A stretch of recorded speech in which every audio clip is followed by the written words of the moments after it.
right. Apologies for the slight delay here, but let's convene the select board meeting for January 26th.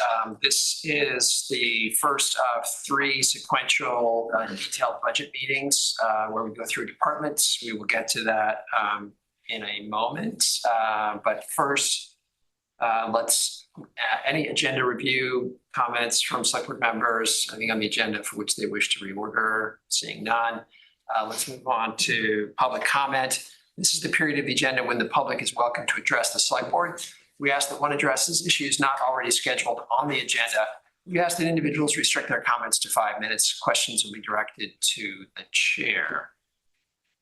And with that introduction, let me turn it over to members of the public who wish to speak. I know we have one online as well.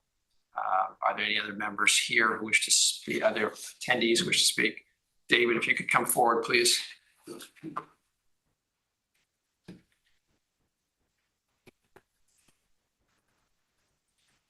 My name's David Vincelette. I live at 93 Lebanon Street. I've lived there since 1984. I have a duty to come here because I'm a retired military officer, sworn to defend the Constitution, sworn under God. Now I'm before a bunch of Dartmouth Democrat stooges who've concealed crimes by a democratic institution, Dartmouth College. Concealed crimes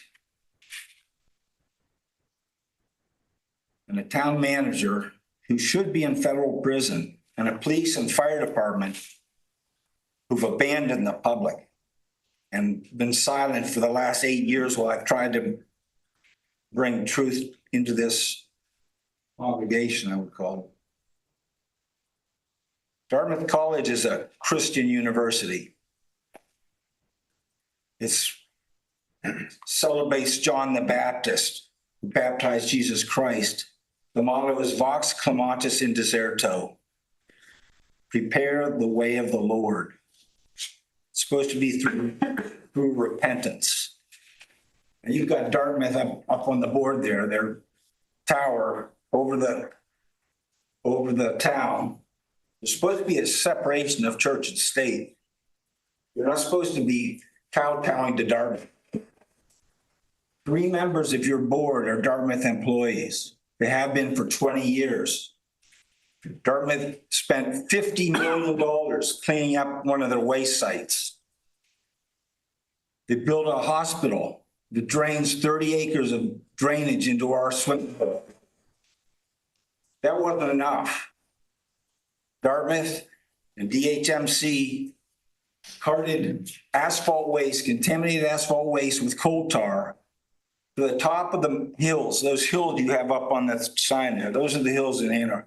They took it up to the highest hills in Hanover and spread it along the waterways.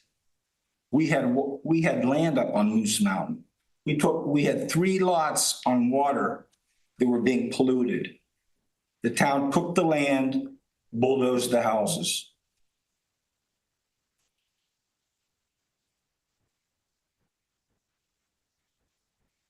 Recently in the news, some Democrat activists walked into a church where people were praying, and the officials have said it's a violation of the KKK Act. It's hard to believe that I have to bring up the KKK, but I had already brought it up to you. 18 U.S.C. 242 was enacted to help former slaves who were being deprived of their civil rights. And I brought this up to this council many times. The town manager, the current town manager was the housing officer, put a fence around our property and held us in violation of law for 2 years, 25.5 months total. Dartmouth is not God, and they shouldn't be treated like God by this committee. This committee should look at the truth and the facts, and the agenda should be available to people who have an interest in speaking about crimes in this town that you all are willing to look the other way about. I've asked repeatedly to be put on the town agenda so that the police department, the fire department, the housing department, and the public works could answer questions about their involvement in federal crimes. Police, I have a movie of the police chief with the current town manager at my property examining the fence that was put around us. But because I can't get on the agenda, I can't throw it on your town board here, on your computer board. You don't want the truth in any way.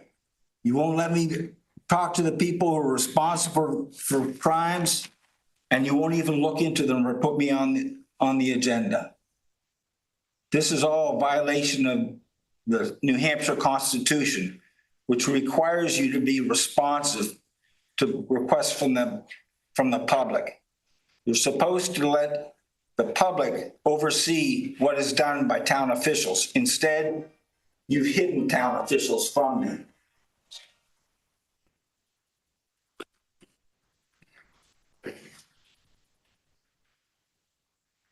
I believe Linda Fowler on the line. Linda, please unmute yourself and introduce yourself to the board. Great, thank you. I haven't done this before. Usually I've come in person, but given the weather, I thought I would try it. My name is Linda Fowler. I live at 5 Webster Terrace in Hanover. I'm a member of the Occam Neighborhood Association, as well as the past president of the Pine Park Association. And last June, I began asking questions about the emergence of serious parking issues on Occam that were making it dangerous for pedestrians. And I was told at that time, when I talked to the person in the police department who's responsible, that the town was working on a parking plan, and there would be some recommendations in November. And so we were patient and thinking recommendations might be forthcoming. A committee of Occam neighbors submitted a report in early November detailing the fact that the current situation on Occam Ridge is in violation of the town's rules about pedestrians and parking. It's unsafe and with the cars there, and it's gotten worse now that we've got snow on the ground because the cars are parking right in the road rather than trying to get off to the side. We know there's been a lot of conversation about parking and hard work done. And we also know with the parking garage that we needed to be patient, although in truth, the 20 to 30 people parking on Occam Ridge every day are Dartmouth employees. About 2/3 of them have stickers that showed either Dewey or Thompson parking lot. The fact of the matter is they think it's more attractive to park on a pretty road rather than, and it's a little closer to their offices. I've talked to some of these people, and that's what they've told me. They said, yes, I have a parking sticker for the other lot, but this is a much more pleasant walk in the morning for me to get to my office. For the 20 to 30 people doing this, they're putting a lot more people at risk because Occam Ridge is probably the most popular place to walk in the entire town. In places, it's as narrow as 18 feet. There are no sidewalks, and because there's shrubbery that grows up very close to the edge of the road, if a garbage truck comes by when you're trying to walk, it's extremely unpleasant and a little bit scary to be pushed up against a car or pushed into the weeds to let them go by. What the neighbors would like, and they've discussed this at both their September and December meetings, is for the town to post the west side of Occam Ridge as no parking, which is what exists on the other streets in the neighborhood. Failing that, if they would restrict parking to noon to 6 p.m. to accommodate people who might have be working at a home on Occam Ridge or something. So today's call is really just to ask you when we're going to get an answer to our November meeting and what the likelihood is that something will happen.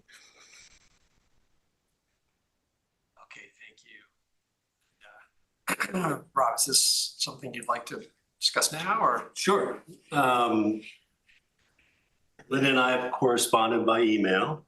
I've let her know that the police department was out monitoring the traffic, and that while we have the same concerns about public safety, we don't believe it's unsafe at this time. The PD has completed a speed and volume analysis out on Occam Ridge. We average 350 to 375 vehicles a day, which some might think is a large number, but when you factor in the number of houses that front on those streets and the number of trip ends that can occur by each house, you could have 5 to 10 trip ins per day, meaning a trip out and back is 2 trips. That's how it gets picked up on the machine. In addition, we have an active recreation area known as Pine Park that attracts people to drive there. So the volume is skewed. I think the Sunday data was higher than most other days, which suggests to me it was recreation based. So we're looking at it. Public Works, Police, Fire, and I met. We asked that the Public Works Department provide us with complete measurements of the pavement. We are discussing the treatments necessary to address parking.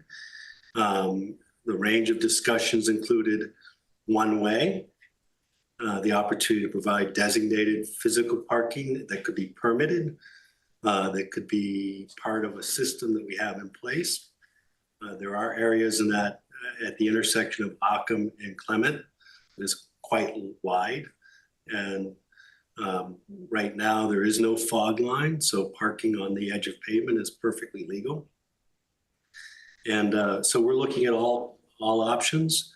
My expectation is to evaluate the regulations, the data we have, the information that's provided by Public Works, and come up with a recommendation, if necessary, to amend one of our ordinances to either accommodate parking or prohibit parking.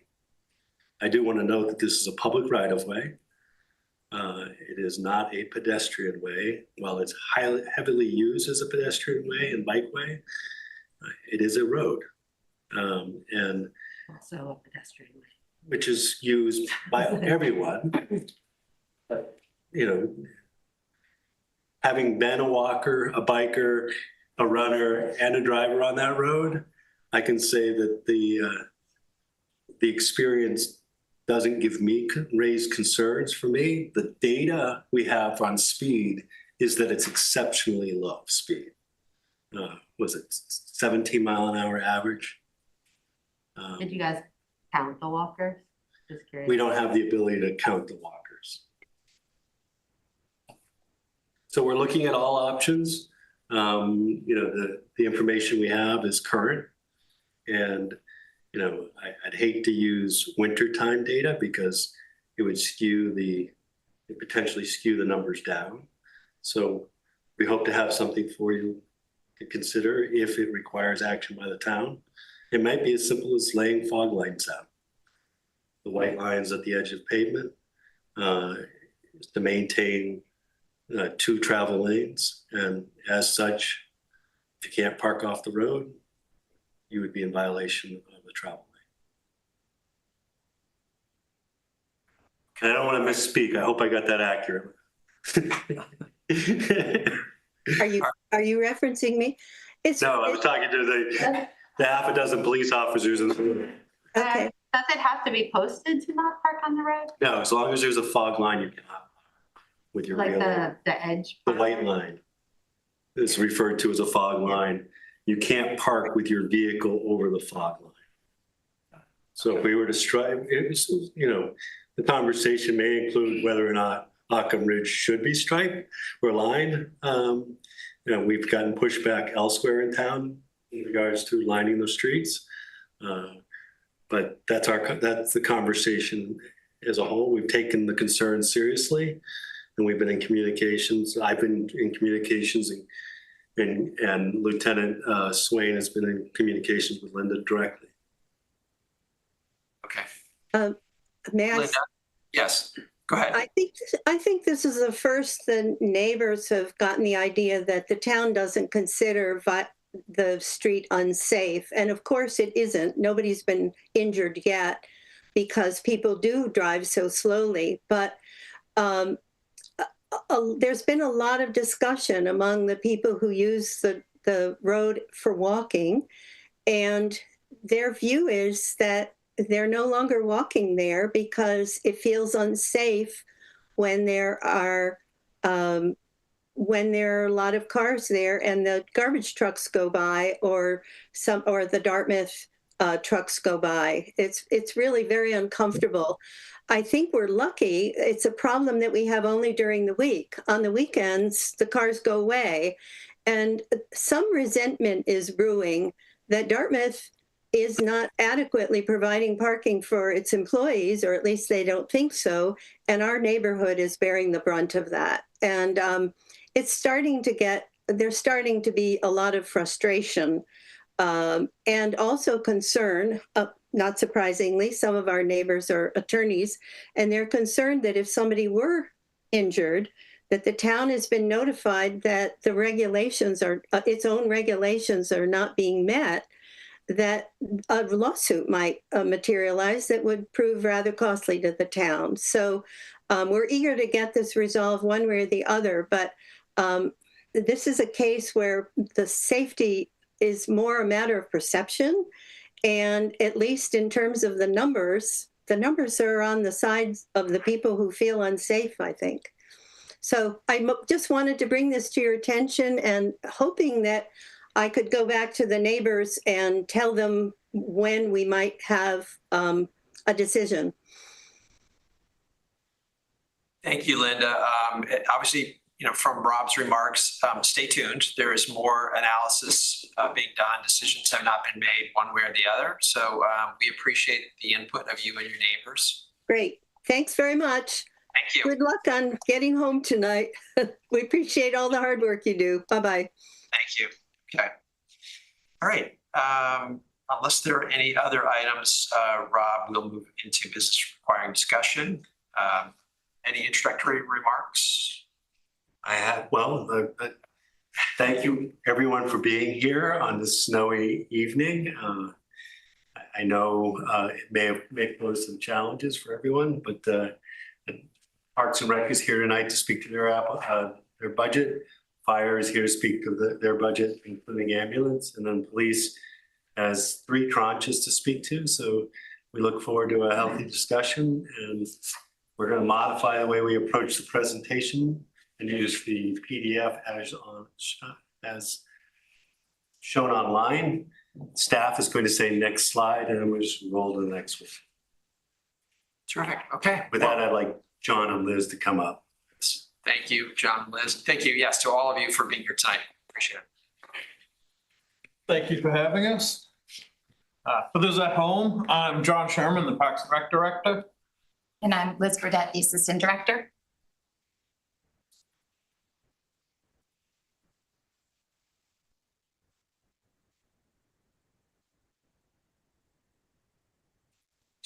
It's just a little bit. First slide of our budget. We don't have any major differences in our budget from last year. Not many significant changes.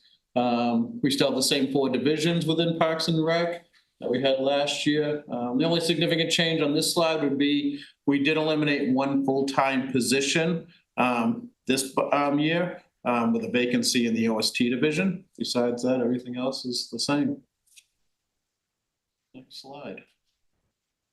So our goals for 2026, again, up there to be fully staffed for full-time and seasonal positions.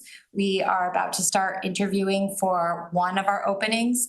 And this morning we did find that our events and media manager gave her resignation. She is leaving us. We're very sad, but happy for her. She's moving on for more opportunity for career growth.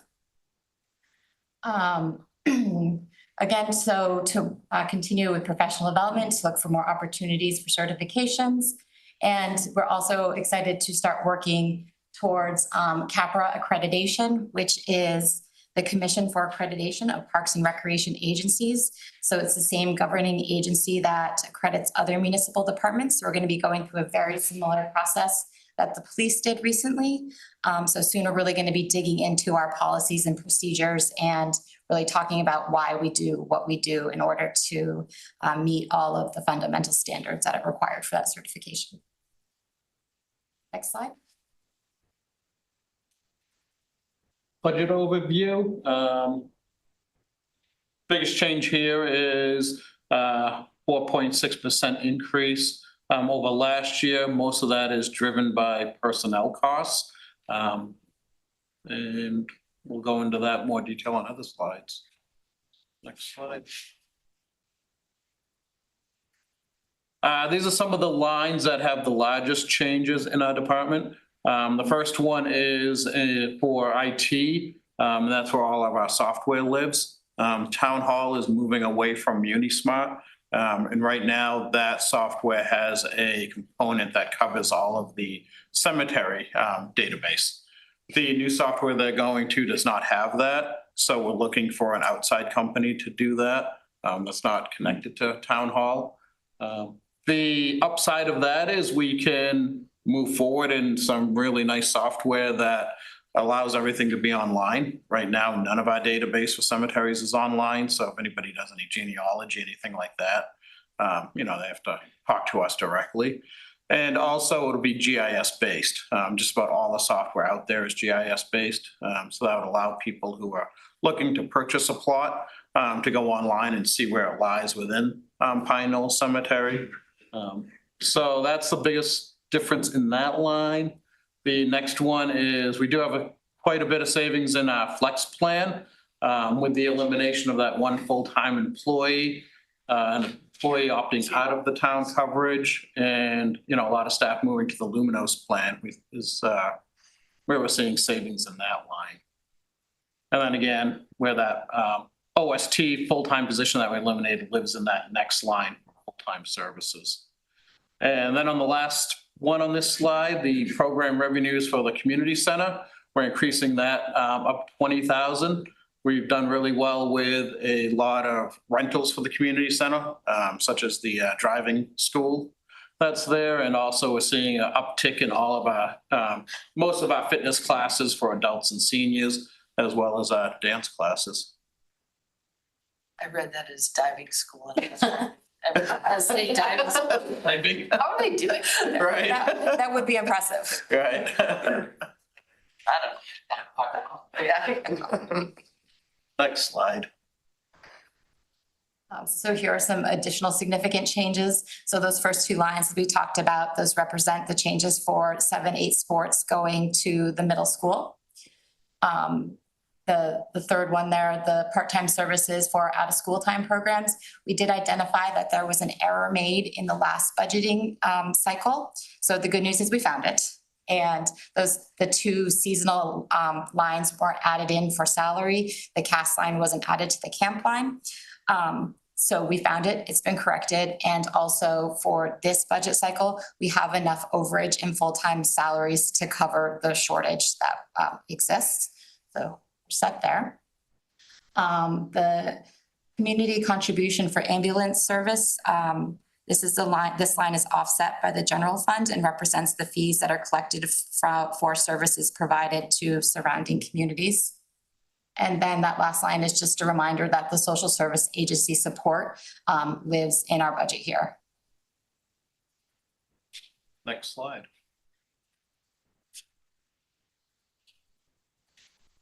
Personnel costs, as we talked about on a number of the other slides, the only difference here is the elimination of that one full-time vacancy, bringing us to 14.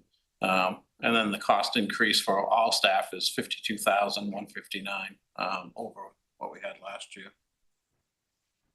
Next slide.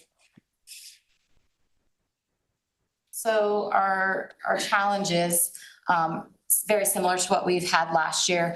Housing continues to be a problem for recruitment and for filling positions. Budget constraints rising costs, staff shortages. So the rising costs are everything from, transportation to field paint to tree work. We're seeing it across all of our divisions. And then opportunities for growth. We're looking forward to continuing to work with the downtown businesses, the college. We're really excited to see the Ledyard Park be completed and to have that downtown venue space and to program that. And then we've also been working with community partners to plan the America 250 celebration / Hanover 265. We do have upcoming subcommittee meetings next week. So if anybody's interested in joining those, you can reach out and we'll get you the dates and the information for that. And next slide. That's it. Any questions or discussion on it?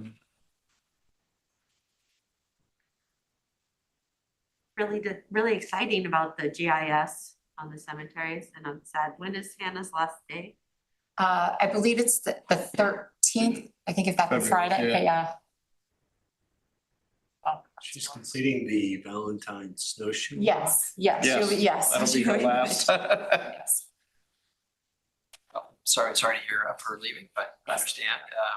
So, your biggest revenue item is out of school time revenues, and you've got that as flat. I know your expenses are going up. Is there a thought that it's a bad time, or it's not, your price is already kind of high?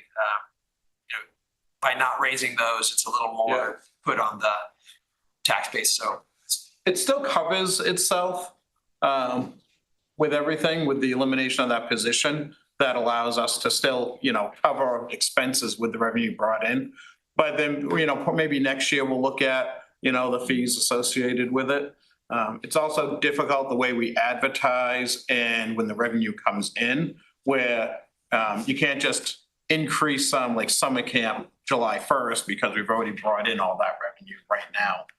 So we usually do it in a tiered structure where we'll raise the fees first for cast and then implement after that summer camp. Walk through when you advertise the programs and open up registration. So for summer camp registration for residents opens up the second Friday of January. And then for non-residents, it's the fourth Friday of January. And then they have between now and April 1st, if they want to drop out of any of the summer camp programs, where they can do so without any penalty. After April 1st, they only get to drop out if we can fill a vacancy with somebody off the wait list. And that eliminates, people waiting till the last minute to drop out, getting a refund, and then us not being able to actually fill camp. Because, when I first got here, people were able to cancel whenever they wanted. And that's a standard practice for any summer camp anywhere, so. did you have a question, Jenny? I had a question, sorry. I thought like your pen or something.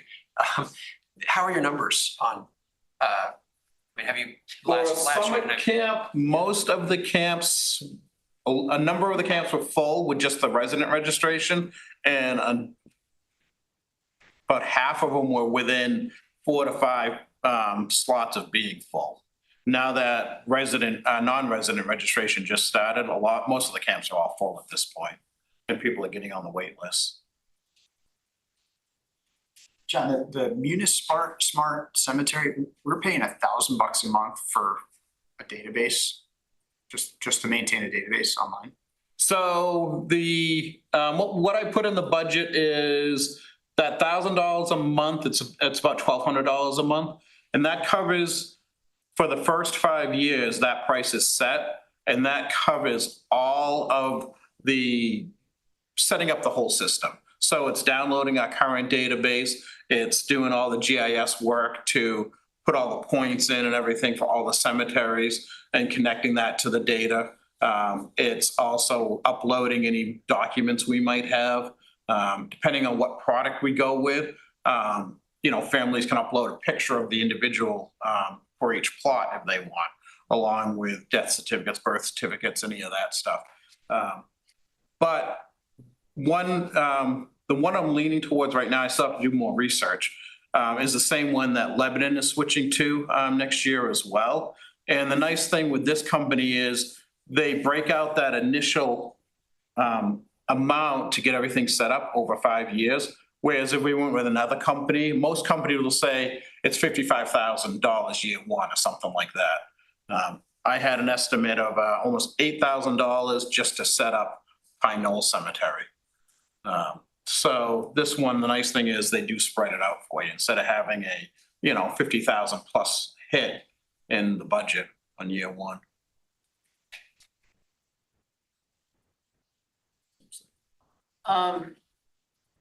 The whole accreditation, I think it's awesome. I love the fact that comparing our Parks and Rec to the national system. Interesting, I looked it up online and there's like only one There's only one. other Hartford in all of New Hampshire and Vermont. In all of there's two. I mean, there's like one in Rhode Island or something, right? Yes. And so it's like, good on you, Yeah. but how much paperwork and effort is this gonna be for you guys? It's a big lift. Yeah.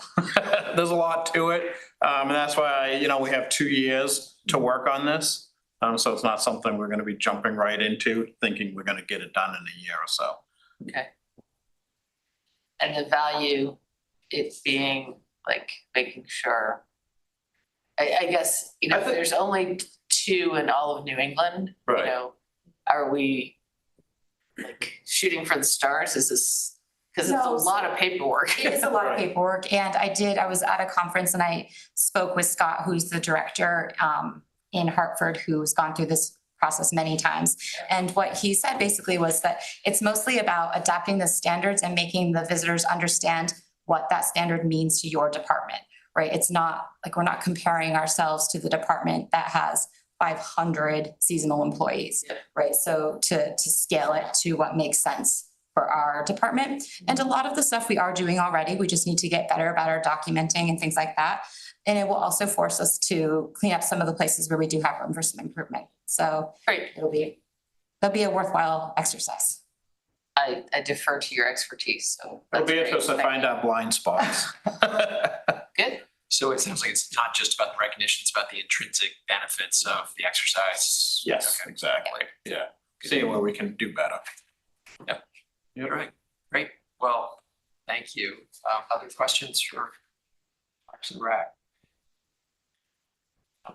Thank you very much for all that you do. Appreciate Excellent. it. Thanks for Thanks so coming in. much. There is a pizza. Drive safely. Yes. Easy.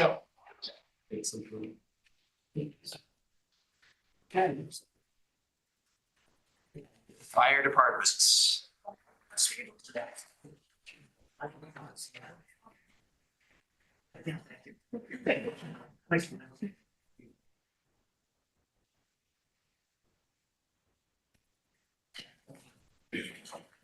Mike, Josh, welcome. Thank you.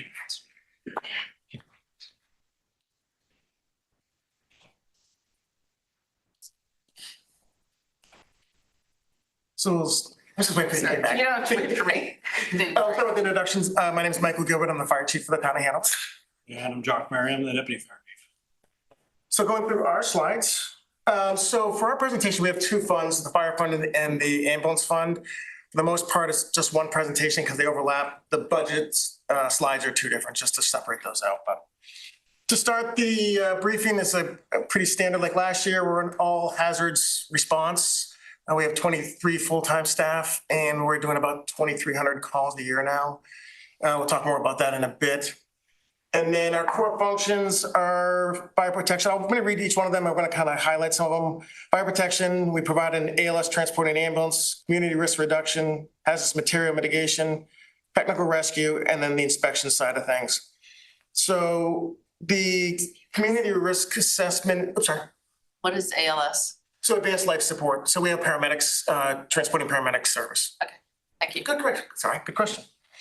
Our community risk reduction is a lot of our community events, touch of trucks. We try to get into the schools. We weren't as successful this year. We just weren't able to get in, but we try to meet during Fire Prevention Week with the schools and educate them.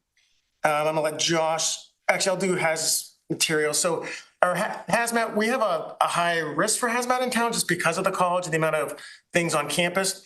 And for some reason this year, we've had a lot of hazmat calls, just really weird calls that we're fortunate we have the college and EHS, Environmental Health and Safety, and the regional hazmat team that have been in town multiple times this year. So it's just, unfortunately, most of them are mental health and people doing things with chemicals. But it's been an interesting year for hazmat calls for us this year. I'll let Josh do technical rescue and inspections. Sure. So we continue to maintain the equipment to effect rescue calls during high angle, trench, confined space, swift water, backcountry, and dive rescue. Over the last 10 years, our operational abilities have really grown, and we're having to do that to match the development that's happening specifically within the community. And then just, I don't know, I feel like over the last 20 years, there's just been an increase in outdoor activities and people getting out into the backcountry. So we continue to do that. We maintain a state of readiness. Most recently, we had the fall from a ladder at a construction site that necessitated a high angle response. We were fortunate. We were actually hosting our medical refresher at the time. So we had a handful of staff that were there attending training. So we were able to put enough boots on the ground to effect that rescue pretty quickly, which was, resulted in a positive patient outcome. And then on the inspection side of things, as it's listed up here, complete gas, oil, life safety, and plans review. I did pull just a few numbers to provide some context. So currently we have over 230 place of assemblies that are inspected twice a year in town. This includes various places across campus, the various restaurants, and other town buildings. We completed over 71 tent inspections last year and over 250 gas and oil inspections. The thing that I don't have a solid number for is the amount of staff time that's dedicated to plans review. So this would be the sprinkler system and fire alarm systems for new construction, as well as the permitting for temporary controls. So anytime access is limited to an occupied building or construction's ongoing in a building that is going to remain occupied, takes our staff time to evaluate a safety plan, meet with contractors or project managers. And I mean, if everybody here is well aware, but when you drive around this community, there's a lot of development going on. That's definitely driving our participation with that. So I think that's pretty much it. Next slide. This slide's just showing our organizational chart. No real change from last year. We have the admin staff at the top, 4 shifts, a captain, lieutenant, and 3 firefighters. Each shift has a paramedic on it. And then our call members to the right, which I'll talk a little bit more about the call department later on. The next slide. I didn't talk about this last year, which I was disappointed in myself, but run stats is kind of what drives us. So it breaks it down by the different types of calls that we have. The big note is on the bottom, the total number of calls, and we're at just over that 2,300 calls a year. And I'm seeing about a 3% increase every year to our call volume. The other notable thing, which I think is a little skewed, is our mutual aid calls. I think those numbers are a little high. I think it's capturing some of our ambulance response to Norwich and Lyme, which is not mutual aid, it's contracted. But the increase in mutual aid this last year is accurate. It's directly related to Lebanon and some of their struggles. They've added staff, and we've seen a dramatic drop in our mutual aid to there, and I do expect that number to drop next year. Just for context, we average about 35 to 40 mutual aid responses in the town a year that we require mutual aid. Sorry, that's incoming. Incoming, yep. Either ambulance or fire calls. Like I said, I think I'm not in love with those mutual aid calls, but I think it's just the percentage showing the increase. But I think our mutual aid that we go to is less than that. I think it's capturing some of our Norwich and Lyme calls. All right, next. So our first thing's our mission statement. That hasn't changed. Our goals, the goal number 1 is to improve technology within the fire department. The fire service in general, and the Hanover Fire Department's no different, is not great with technology. And because of that, we still have a lot that's paper or spreadsheet driven, which is hard for us to get some of our statistical stuff. So we're looking at a program that will manage the entire department. And in a minute, Josh is going to go over all the different things. We've bought into some programs here and there to help us manage like our scheduling and calling or covering overtime shifts, but this would get it all into one platform and just make it easier. So I'll have Josh talk about the different things that this program will do for us. So just the high level overview of this software platform is it's cloud-based and end-to-end management platform. So it will allow us to consolidate our fire reporting, our patient care reporting, our fire prevention, pre-incident planning, scheduling, personnel management, training, community engagement, even billing. And, you know, as the chief and I have been working towards as a department is to be more data driven. So when we come to these meetings and we talk about where we're at, like we can provide you with the call numbers, right? But it'd be really nice to be able to come to you and say 25% of the time the fire station is unstaffed between these hours on, you know, these weekdays. And because we're out on calls, not that we don't have their work. So we're really wanting to move towards, you know, being data driven. And this management platform is going to help us with that. Goal 2 is start to do some short-term, long-term planning. Not that we've never done any planning, but it's never been formal or written down. So Josh and I found as we change, especially our level, our level changes, it seems like we're going down this road and we kind of redirect. And I'm finding it hard to plan.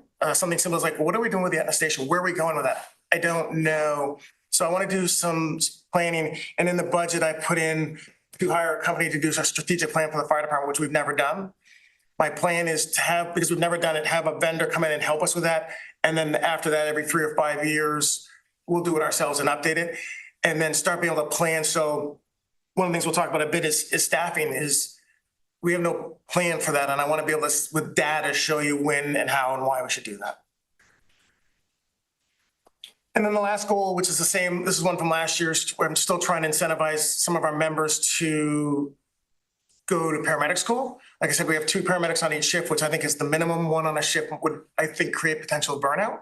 So I'd like to get somebody in the school. We're finding it harder to hire people with paramedic and just trying to incentivize them to go. So I've got some different options and the state might have some funding, which is going to help us dramatically with that to the federal government. Next slide. Yes, sir. Is that something that can be done locally or does it require travel? It requires travel. There is a program that is mostly online, which helps us because they can do it kind of on their own time and it doesn't affect our shift coverage. The problem is some people, I'd be the same, the online learning is difficult for some people. The in-person, the closest we have would be the Concord, Manchester area. And then there's one in Mass that we've used. So that the problem with that is the travel and this time off shift that we'd have to backfill. You do EMT research. Our paramedic and advanced EMT research, we do it locally in-house. Actually, our medical directors from the hospital do that, which is what we were doing when we had that rope rescue. Next slide. So this is the breakdown of the budget. This is where I break down fire and ambulance separately, so you can see that. The big changes is less expenditures in the capital side. So our budget, there's a big drop in what we're spending in capital. And another slide, I'll break down our capital expenditures this year. But that's the big change to that. And with the 2.9% increase. Ambulance. So in the ambulance, obviously 1% looks really nice. The big driver for last year, the 11% increase, is we had to update some of our medical equipment. Our video laryngoscopes for innovation were not supported anymore. We had to buy new ones of those. And then ventilators for CPAP, BiPAP, and ventilating patients. And we're currently having vendors look at that. So that was the big cost, the big increase in the ambulance budget last year that we don't have this year.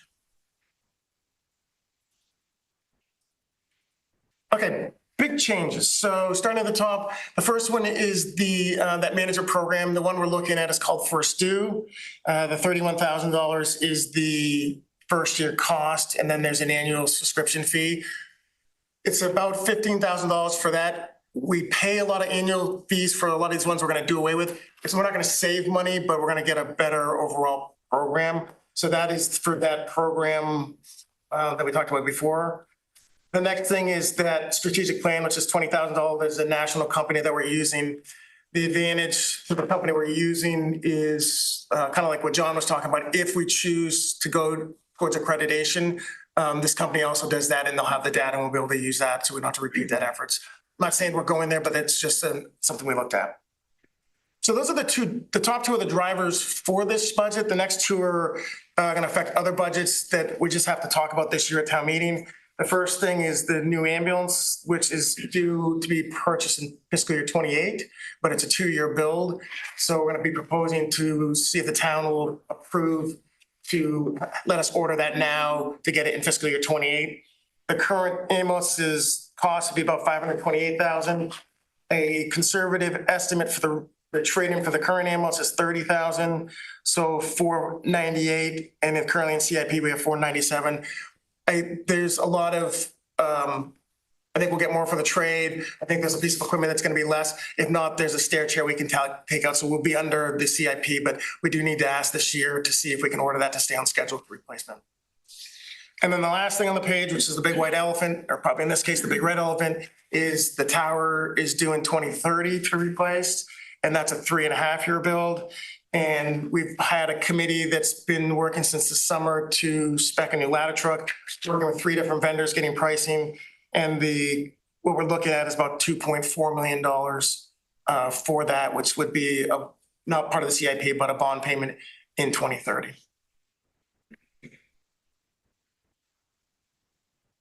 What's the life of an ambulance and what's the life of a tower truck? An ambulance is 10 years, and then the ladder truck is 25 years. I remember when the ladder truck was only 750. I know. It's like, I thought that was a lot of money. Yeah, we were predicting, or I've been predicting to be about 2 million, like, with everything, kind of shot to the 2.4 million. It was probably a true ladder truck then. The tower trucks are very different. Yes. Okay, see, Yeah. Careful with that comment. he's talking about the big one, Yes, that's the one. the one that everybody loves to. Yes, it's a showpiece, but we have it because of the high occupancy buildings and the 3-4 story buildings we I was have. actually gonna ask you, why do we have that? Yeah, you'll see if you So look. people know. If you look this, so there's 2 different, that's a great question. There's 2 different types of trucks. I call it a ladder truck just because it's more on, people understand it, but a straight ladder truck, which is just a ladder with nothing on it at the end. Ours is a power truck, which has a bucket. The advantage to the bucket is if you have to do high amount of rescues over heights, it's quicker to do, a lot safer, and people are more comfortable coming in a bucket than a ladder truck. It also is used a lot. It's better for elevated waterways rather than running a pipe or having somebody be on it. We can stand in a bucket that has supplied air and stuff. So, and the prime, if you look around the state, places like Durham, Keene, Manchester, Concord, the high occupancy type areas that have those type of buildings have the power trucks.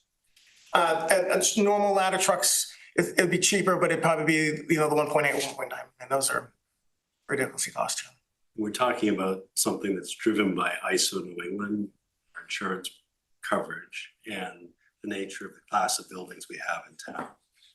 We have a 7-story building. Or 3-story buildings or more with residential occupancy. So the increase in height that we had down, we lock. Yes, exactly. Where the struggle there, which is Josh's job, is access and reach.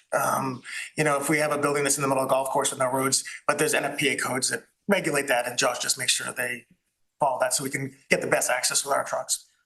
The other thing that we're starting to utilize it more for now too is on the technical rescue side of things, which is something that's developed over the past few years with all the construction. So we can use that platform in an elevated position as a high point anchor during a rope rescue, a trench collapse, things of that nature. So it is a pretty versatile piece of equipment for our community. It's just one of those things we've been talking about. We know it's been coming. It's just now to get it when it's scheduled in 2030 is this is the year to ask to order it.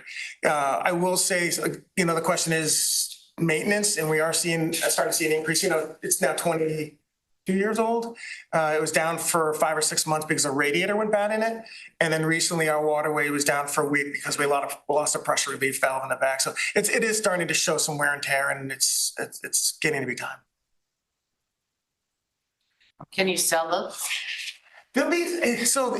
No, but it's a pretty cool truck. It is. I wouldn't mind having it. I don't think it would fit in my yard. The ambulance, the manufacturer we're looking at will take it in as trade. Fire trucks don't take them in trade. We have been selling them online, and we just sold engine 4 this year. Love to say we got hundreds of thousands. We just sold engine 4 for $50,000. And that's, you know, the rural departments, you know, because $1 million truck is hard, they buy that.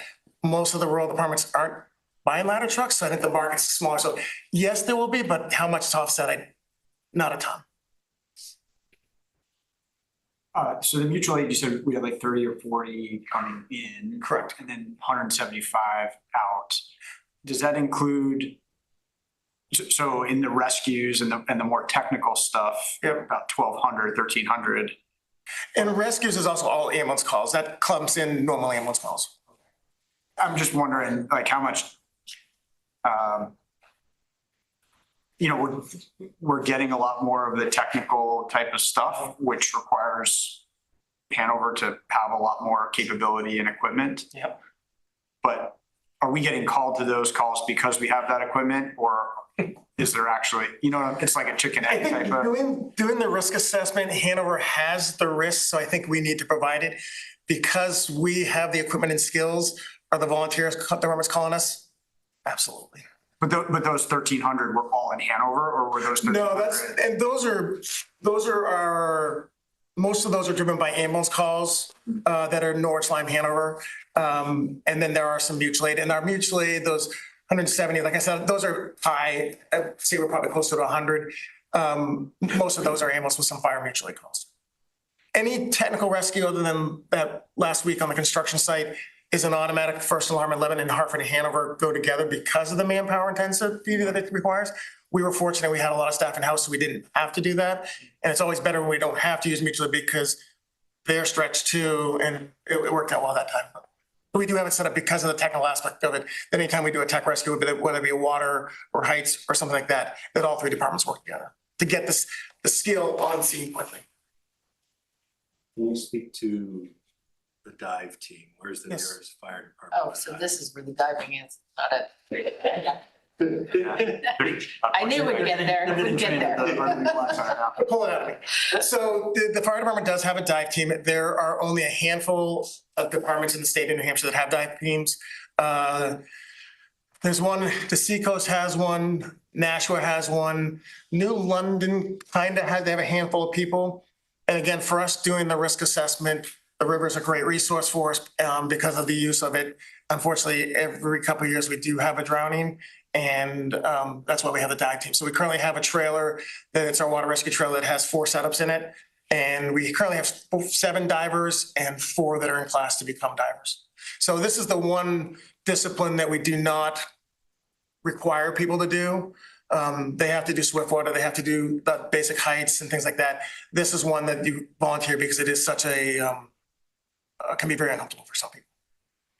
Because it's not the Caribbean dive and look at fish. I mean, everywhere we dive is, you know, 0 visibility. Like you mentioned, the contractual nature of some of the call outs with Norwich and Lyme. Is that just EMS or is that also fire? Just ambulance. So we have a contract with actually Norwich and Lyme, the college and Kendall that we provide transporting ambulance for them, and they pay a per capita fee for that.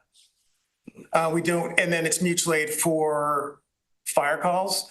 I will say there's been conversations with both chiefs about what it would take for us to contract fire with them. And my initial blush is we're gonna have to hire more staff, which would be $400,000 or $500,000, and I haven't heard from them since. But it's just, but that's something is happening. The volunteers are struggling, and you know I appreciate their calling to ask about contracting with us rather than just continue to use us, because that's not mutual aid anymore. But we're definitely seeing more, and not just us, but Lebanon and Hartford, the volunteer system's struggling. And it's nothing against the towns, nothing against the people. They don't have the people anymore, so they're relying on us more. And that's going to be a discussion we need to have. Can you speak to details? Yes, so we do a lot of details. A lot of them are driven by the college, the sporting events. They would like to have us on every sporting event. And we just, with an ambulance, 2 people in an ambulance. And I just can't, you know, again, looking at our mission statement is not to cover that. It's to provide a 911 service. And it's for me to take an ambulance out of service for a detail, have an ambulance go to line for a call, and then have a call in town that we can't cover. So what we cover for details now for the ambulance is the football games, which we've done before I came. And we cover hockey games just as a single firefighter, basically for the ammonia system. If there's a major leak there, that we can assist with evacuation. They have a Golden Cross that comes in and does all the other ones, and we assist them at the rink if needed, and then call our ambulance as needed. But we're seeing an increase. They'd love to have us at everyone. They'd love to have our service at everyone. I just, with our current, and one of the things we're looking at with the ambulances is, what point do we go to a third ambulance as a kind of a spare that we can use for details? And then I'd be more comfortable about having it at one of our ambulances at the details. But we are seeing a pretty good increase of that. One of the ones that's coming up will be detailed to the polar swim. God level. But we have 2 people in ice rescue suits there just as a safety of that. But they currently want medical details for football, hockey, lacrosse, and rugby. And like I said, we just do the football and then the hockey detail for the ammonia system. Do you have other slides? Yes, next slide. Got a couple more, sorry. So this will be quick. So the top pretty much is the same FTEs, call department's the same. The bottom left, I just want to talk about, part of our studies is, you know, I don't want to sit at this meeting and tell you this year, but we got to have more staff. I want to have a plan for you. And part of that is, you know, when do we go from 5 to 6 on a shift? Or when, you know, what is our driven for our prevention side that we need a fire inspector to work with us? I don't have the answer. It's not this year, may not be next year, but that's part of our things we're looking at is that plan moving forward. It was in 2005, we went from 4 to 5 on a shift, and put in the number of employees to call volume. It'd be 2031 that I predict that we'll be at that same call volume. Not saying that's the push, but just quick blush things. But I just want to have some plans for you guys on when we're starting to look at that. And then in the middle, the recruitment or the retirements and stuff like that, just notable, doesn't change, but Ken Pelton, who was a member of the Aetna department for 52 years, retired this year. We acknowledged him at our banquet this year, but just wanted to say that 52 years of volunteering for the town is pretty spectacular. So it's like be some record. Yeah, town employees. 2 years. Yes. A couple more slides. We'll go quick on you guys. So this is our CIP. The solar project, and Rob, bring me in if I get off rails here, is in our fire fund. Is we had for a solar system on the firehouse to take money to purchase us this year, and I understand it's decided not to. So I've taken that out of the fire fund CIP. It's the discussion that happened at Capital Improvements Program Committee. The Capital Improvements Program Committee is recommending not to purchase what is now a power purchase agreement for our solar installs because it's not cost effective, or at least that was the recommendation. That presentation will come to the select board, I believe, next month. Given the feedback that was received at the Capital Improvements Program Committee, I'm assuming the select board are going to endorse the recommendation of the CIPC and not look to acquire ownership of our solar fields and our roof mounted solar that is under a power purchase agreement. The logic is simply, if you own it, you have to maintain it. Over time, they will deteriorate or degrade in their production. And at some point, you may have to uninstall it. If we let the current owner continue to maintain it, we've locked the rate for 25 years. That's a payment we continue to make. We're buying power, whether it's through a PPA or through a utility. We wouldn't have to buy that power, but now we have all the other obligations of dealing with maintenance, upkeep, and ultimately potentially removal. So that's the recommendation. Mike asked me what to do with it. I said it should come out. Maybe I jumped the gun. I know it's broader conversation, and I did Pete. No. And I wasn't sure if Pete ever weighed in on that. He did briefly, but his comments related to that they come out of different funds, the reserves that we've been putting in. So for clarity, we've been putting money away to acquire them in certain reserves. Water and wastewater are two that are enterprise funds. So that money is not available outside the enterprise fund for reallocation. That money would be available within the enterprise fund for a water project or a sewer project, but you can't reallocate it for general fund purposes. And the fire fund, I believe, is the same. It is because it's actually within the capital reserve fund. Only for the stated purpose of that capital reserve fund. So if it's not spent, it would be available for other investments for the fire fund. We could reallocate this through a warrant article. And my only comment was going to be from a budgetary standpoint and a potential property tax burden within this year. It would have no impact. We've taken it out, but we've also taken out the revenue. So it's a wash. So if for some reason it needs to go back in, it would not have within this fiscal year a bottom line impact. The next thing is from the ambulance fund. So this summer we did a look at all of our CIP, got requotes, found out they were behind on everything. In fiscal year 27, we were slated to get our new cardiac monitor defibrillators, 3 of them, 1 for each ambulance, 1 for the engine.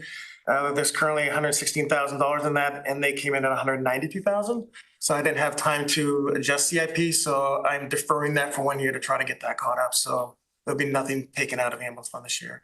Comfortable with it. The current monitors are working fine. We should be fine for next year. So the cost for our capital improvement on the bottom is both ambulance and fire fund together, what we're contributing into them to pay for the projects that are already there. Next slide, last slide. These are the same as last year. Challenges are the same. We talked a little bit already, is the recruiting and hiring new people that have all the training we need. They're just not coming with the training we have. We really focus on hiring good people. And our last 2 hires are currently down in Southern Vermont 1 day a week getting their advanced EMT certification, and one of them's in Bedford 1 day a week, 2 days a week getting his Fire 2. So we're spending more time and money to train them, which we used to come. So that's been a challenge. Budget constraints, really nothing. We're at full staff right now. Beginning of this fiscal year, we struggled a little bit being down a quarter of our staff with 2 open positions and a bunch of long-term injuries. We're fine. And the opportunities are the same. We're working closely with our mutual aid partners, Lebanon and Hartford, to provide services as a group, like I said, the technical rescue and things like that. And that should be it. Okay, thank you. Students.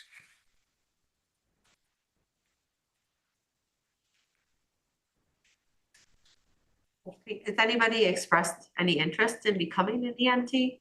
Like I know a friend who did it. I think he did the Concord one, and I know it's a lot of hours. It was very. So I am getting a lot of interest as more like they're talking like call members, some local people that are EMTs that are joining. We're trying to get them on and utilize them. Also, our call members, if we can't get them these detailed covers, starting using them. So we're seeing more and more people with that. But again, it's 300-400 hours, and it's just people today. It's just a lot of commitment. 400 hours of training too. Yeah, I think it's about that. I don't know that off the top of my head for It's this. 200 hours of ride.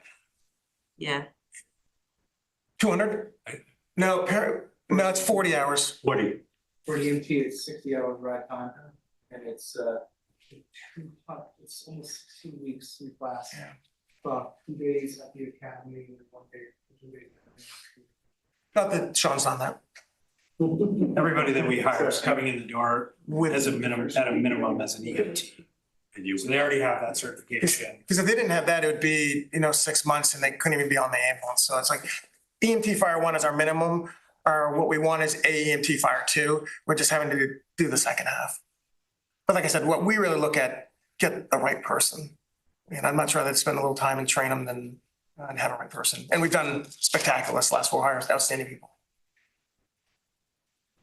But for even a call member, they have to be an EMT.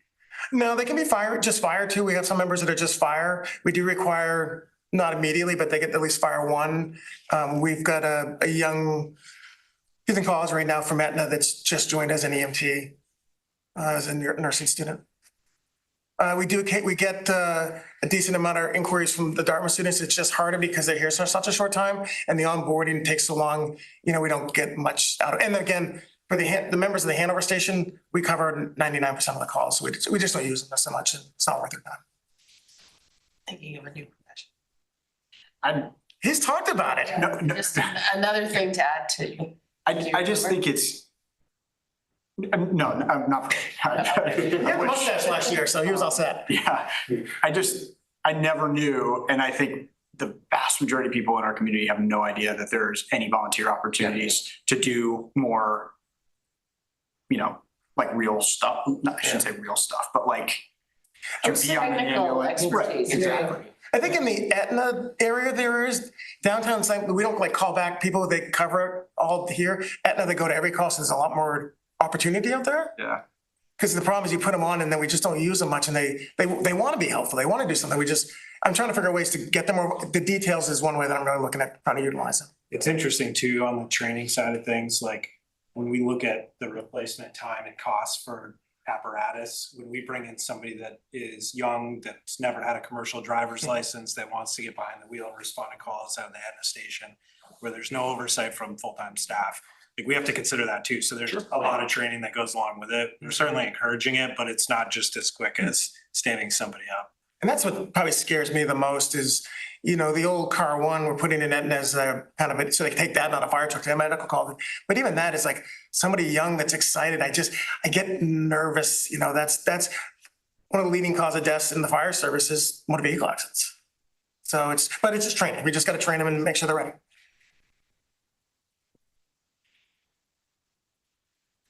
Ellen, you've put up a lot of numbers, or maybe wrong. I just am rolling through the slide deck. Okay, all right.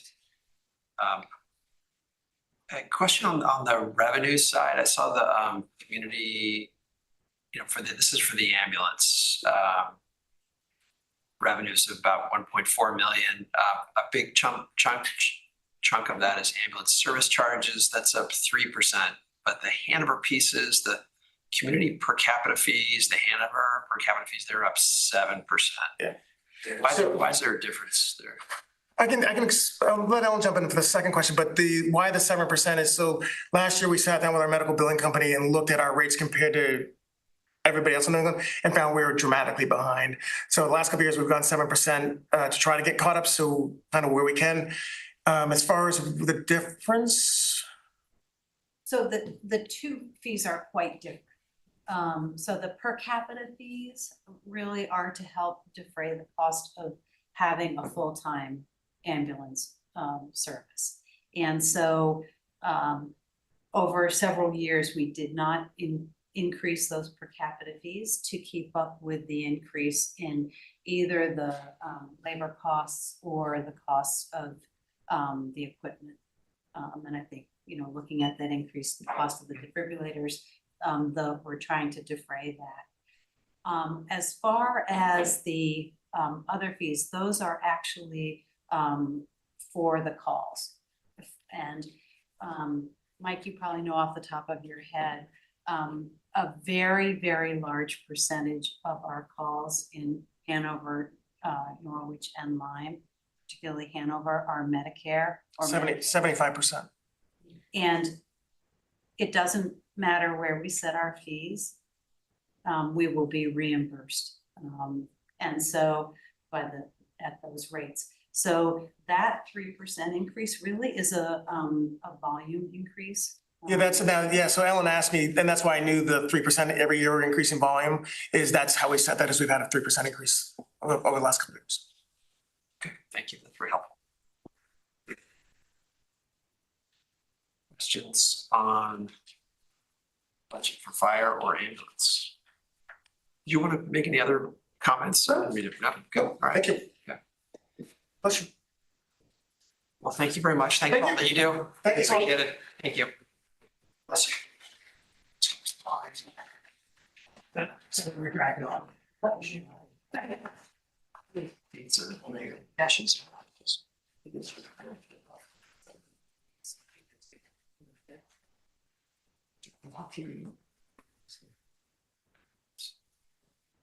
It's like we're doing a little intermezzo pizza.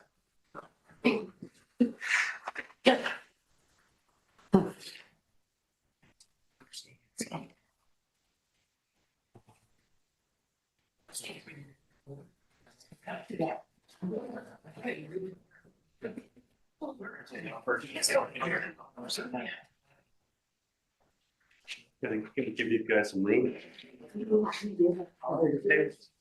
We have one right. Why don't you do bigger? Let's go. Okay.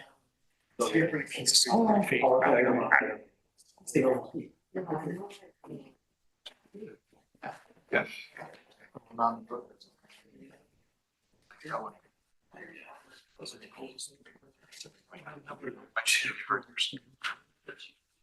There's salad. Salads. There are salad. Is it all right if I'm taking There are two fast?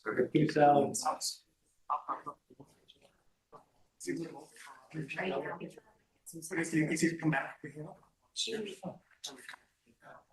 I'm sorry. No, it's all good. You don't want their blood sugar. No. That's in there.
Let us reconvene. Jim, Mike, Matt, Elizabeth, thank you all for presenting several budgets. Jim, turn it over to you for. Sure, good evening. introductions. I'll introduce my staff first. I have Captain Mike Scavola, Operations Command, Lieutenant Matt Ufford, and Investigative Assistant Elizabeth Rathburn. So tonight, we're going to go through our department divisions, just give you an overview. The Communications Division Director is Doug Hackett. He couldn't be here this evening. We're going to cover communication side of the house for you. They provide 24/7 emergency dispatch services for over 26 communities in both New Hampshire and Vermont, to include police, EMS, and fire. They currently, in the past year, have handled over 60,000 calls for service. They do a good job. They dispatch in there. There's always 2 people on duty at all time.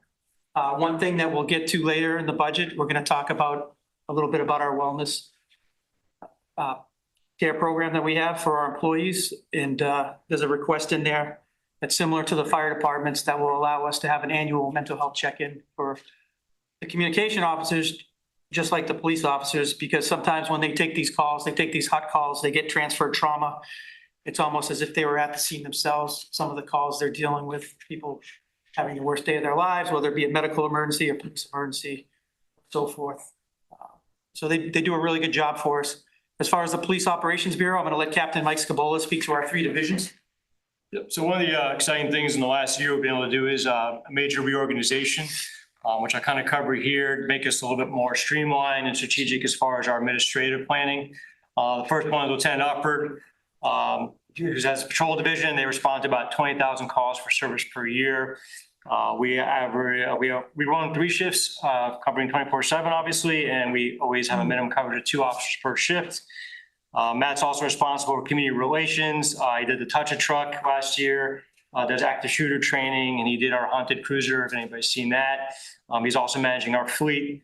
Great avenue for as a liaison for our schools. He meets with all the schools on a regular basis, does training with them. And Matt also manages our field training program, which is for new officers. They come in at the academy, they go through a 16-week training program. So he manages that, assigning them to the instructors in patrol. Dan Fowler, who's not here, is managing our new division of special services that handles criminal investigations. Our detective unit handles all felonies and major cases, handles special events, which is a major thing that we do. I was looking at our numbers that with town details and outside details, we cover about 900 hours of details per year. So it's quite significant on covering a lot of those events. He handles our quartermaster for all our uniforms and supplies, permitting, facilities, and manages the records and evidence unit, which holds all our evidence, and that's an important thing of our accreditation, that making sure that's managed. And he manages our bike unit. And Chris Swain, who is back over there, he's managing our new downtown services division, so he's still covering the parking side of it. But he's also getting, eventually we're trying to get to 2 officers. One just started in January. Our Corporal Kennedy started downtown, which we looked at our calls for service, and about 30% of our calls for service are in the downtown core area. So we're trying to put better resources down here to liaison with our business owners. The college, we anticipate, and I'm sure everybody knows, a lot of infill with dorm construction, potential construction downtown. So we think that's only going to increase with more activity downtown. So we really want to have our resources here to impact that. And as I said, it is significant call for services in this area. So that's kind of an overview of our reorganization. Next slide, we'll have our kind of it broken down with an organization chart. All right, we have our Office of the Chief of Police, which consists of myself and Administrative Assistant Elizabeth Rathburn. I should note that she's also an accreditation manager. So we have an accreditation management team of myself, Elizabeth, and Mike. We're all trained accreditation managers, and we do our annual requirement, which we are currently in year 2 of a 4-year reaccreditation through CLIA, the national certification. We are one of 19 New Hampshire agencies right now that are currently accredited. There's another 4 or 5 in the process. It's a 3 or 4 year program to get up to speed to meet that initial accreditation. So we have 2 more years, and then we have to go through at the 4th year, at the end of that cycle, we have to go before the commission again and kind of represent our whole package and get reaccredited again. But right now we had just successfully passed our year 2, so we are in year 3. So Elizabeth helps out with that. She also helps out as a trained dispatcher. As I will speak to, we are short a couple of dispatchers right now, and she stepped up as much as tonight. She stepped in to cover a shift this week that would have been vacant. So we're very grateful for her multitasking and multi-training that she brings to the table and helps us out. The communications division, we have a director of communications position, a communications supervisor, 8 communication officers, and we have room for 4 part-time communication officers. However, those aren't all filled right now. We did recently have a communication officer leave and go to another agency, and that person is going to be staying on part-time, however, so it shouldn't be as significant as an impact as them leaving entirely. Our Operations Bureau just had an overview from Captain Scabola that consists of our Special Services Division, a police lieutenant, the Criminal Investigations Unit, which is our detective unit, and our Records Unit. Patrol Division consists of a lieutenant, patrol squads, which are 3 sergeants, 3 corporals, and 8 officers, and 1 part-time sworn officer. One thing I should note, when you look at our command structure, you'll see leadership roles. You'll see sergeants, you'll see corporals, and officers are leaders as well. What we try to do, and the reason we instituted the corporal rank a few years back, was to ensure with the schedule, there's always at least a sergeant or there's a corporal on duty. And that when they become that police officer, we start inspiring leadership, start giving them that training so they can eventually become a corporal. And then those corporals can eventually become sergeants. And we do that through professional development. We do that through career developmental opportunities, assignments, and it works out well. You get a little more buy-in from that lower ranking officer, and you get more accountability as man staff, because we know there's always somebody at a supervisory rank, even if it's a corporal on duty. If it's not a corporal, which is a very rare occasion, it would be the senior officer, which would be an officer in charge in an OIC position. So we always have somebody that we trust that's going to be in charge of the shift on duty here in Hanover. The Downtown Services Division is a police lieutenant. It covers our parking enforcement unit, which currently is a parking supervisor, parking enforcement officers, parking clerk, parking garage attendant, 1 part-time parking garage attendant, and 1 part-time parking enforcement officer position. The Downtown Response Unit is currently 1 corporal. Next slide. The mission of the men and women of the Hanover Police Department is to provide professional, compassionate police service through partnerships that build trust and transparency, reduce crime, create a safe environment, and enhance the quality of life in our community. Our goals for 2027 are not too different than our goals last year. Goal number 1 is recruitment and retention. We do need to recruit, as you will hear further in this presentation, on the communication side. On the police officer side, we are in the best position that we've been in 10 years. We're only down 1 position currently that we are recruiting for. We have a process scheduled. We do have a couple potential candidates that have shown an interest, and we're hoping that we can get them into a potential academy, which wouldn't be until the summer or fall. The state of New Hampshire runs 3 police academies per year, about 50 positions in each academy. They become very competitive. It fills up. But as you know, the hiring, selection, and recruitment process can take up to 6 months, 4 to 6 months, and more likely 6 months. It's tough. We got to get them through a polygraph. We got to get them through a psychological. They have to pass our internal physical fitness test, which is identical to the one they would have to pass at the police academy. We want to make sure that they can do that.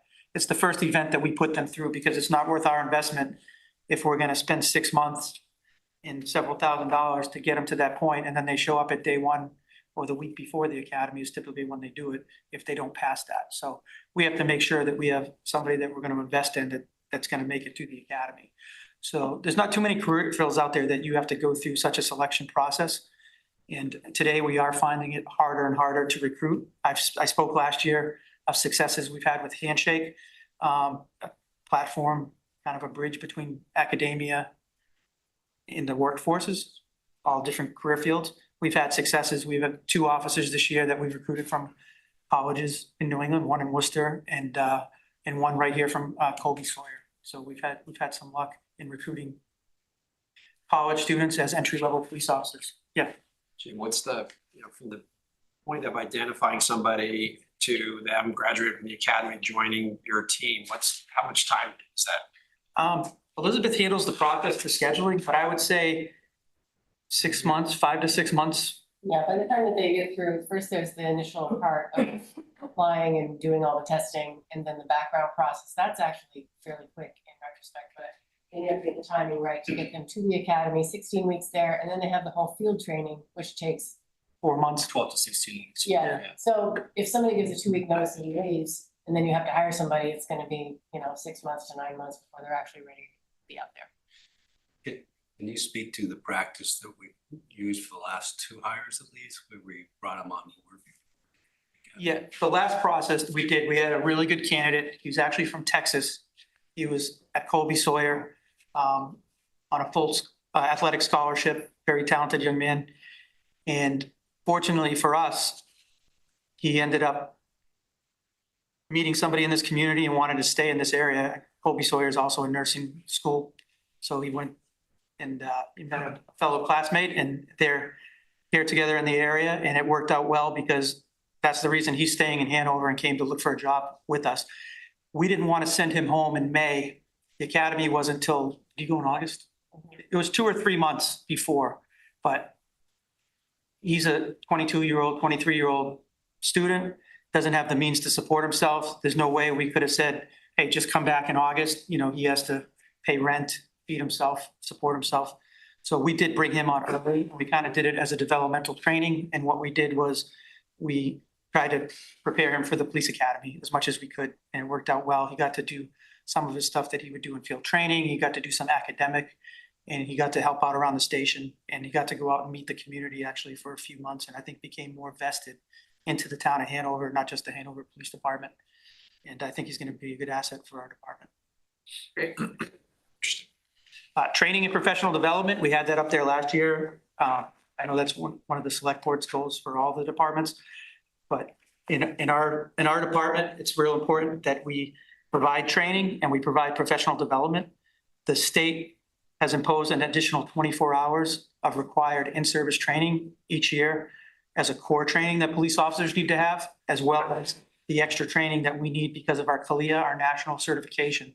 And when I mentioned the CALIA certification, a lot of that training has to do with de-escalation, implicit bias, procedural justice.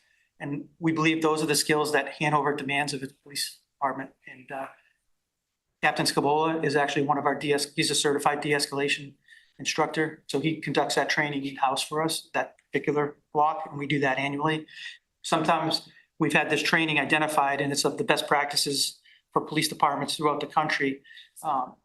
And that's kind of our baseline. We do find things that we demand of our officers too. So we, in addition to the mandatory minimums, we add extra things that we think this community deserves and this community demands from police officers. And it gets the kind of police officers that Hanover wants policing their town. So we're fortunate to do that. Goal number 3, we want to strengthen community trust through proactive, visible, and collaborative policing. This speaks to everything we do, from the patrolman working the streets to the downtown officer now in the downtown services division. We want that to be collaborative. We want to get that buy-in. We want to have that first name basis, not only downtown, but out in the rural sections of the town. One thing that we spoke to was creating that division. That division is not only going to benefit the downtown, but what it's going to do is allow those officers to focus in the downtown area, but it's going to also free up Lieutenant Alford, the patrol operations, to do more community engagement out in all these different areas of Hanover to ensure that that we're being collaborative, we're being visible and proactive. And now that we're down only one person and we're recruiting for that, we're hoping to transfer to do more proactive rather than just minimally staffed shifts and be reactive and be more engaged with the community. Our police budget overview, if we look in contrast from our 2026 budget, I'll go to the proposed 2027 numbers. Our budget is $4,942,660. We have our personnel cost, $4,235,804. Operations, $469,056. Capital, $237,800. And this variance from 2026 is a plus 5.5%. And you'll find that that's mostly employee compensation and some capital costs of some of the things that we need, some of the equipment and the investments that we have that have just gone up over time. Next slide. Significant budget adjustments. Police admin UVPA. So that is the Upper Valley Prosecutorial Association. And that's a group that we're in, as you know, with 6 other Grafton County police departments. And we contract with the Grafton County prosecutor to have a full-time prosecutor assigned to represent all our agencies. The fee is a 3-year rolling average of the time that that prosecutor spends working our cases. So between Canaan and Enfield, we're usually the top 3, and it'll usually alternate our different expense that we have. And again, it's a rolling 3-year fee. So if we had more prosecutions in 1 year, less in the second 2, it's a rolling average of the 3. And that's why it's up 41% from last year.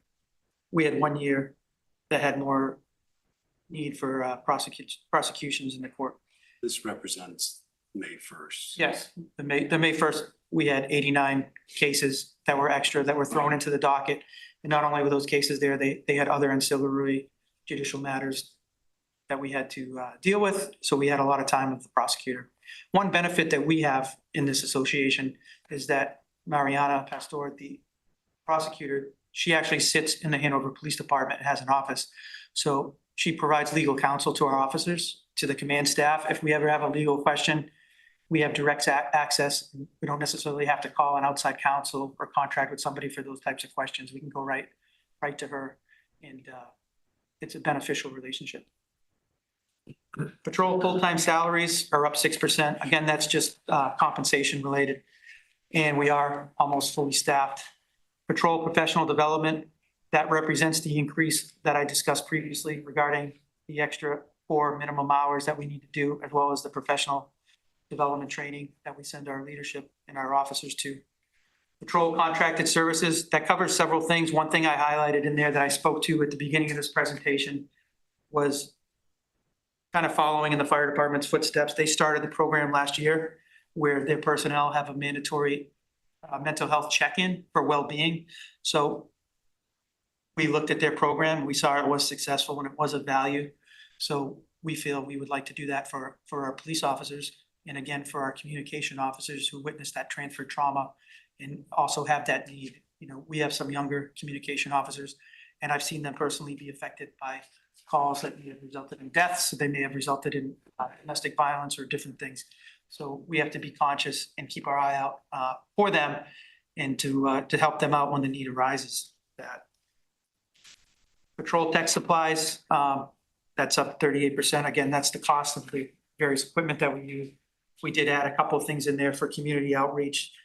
And an example of a community outreach item would be this past year, we've purchased on 2 occasions bicycle rear and front headlights, and we've given them out to students in the community in town. If our officers see somebody riding a bike without a light at night, they'll stop and they have them in the cars to just kind of educate them, but also give them a light so that they're compliant, and just let them know that it's a requirement, it's required by state law. And it usually creates for a positive engagement, and it kind of can make them feel well educated. They know that most of these people, sometimes they come from different parts of the world, and they might not know that in Hanover or in New Hampshire, you need to have these requirements on your bicycle, specifically at night, as well as the motor scooters.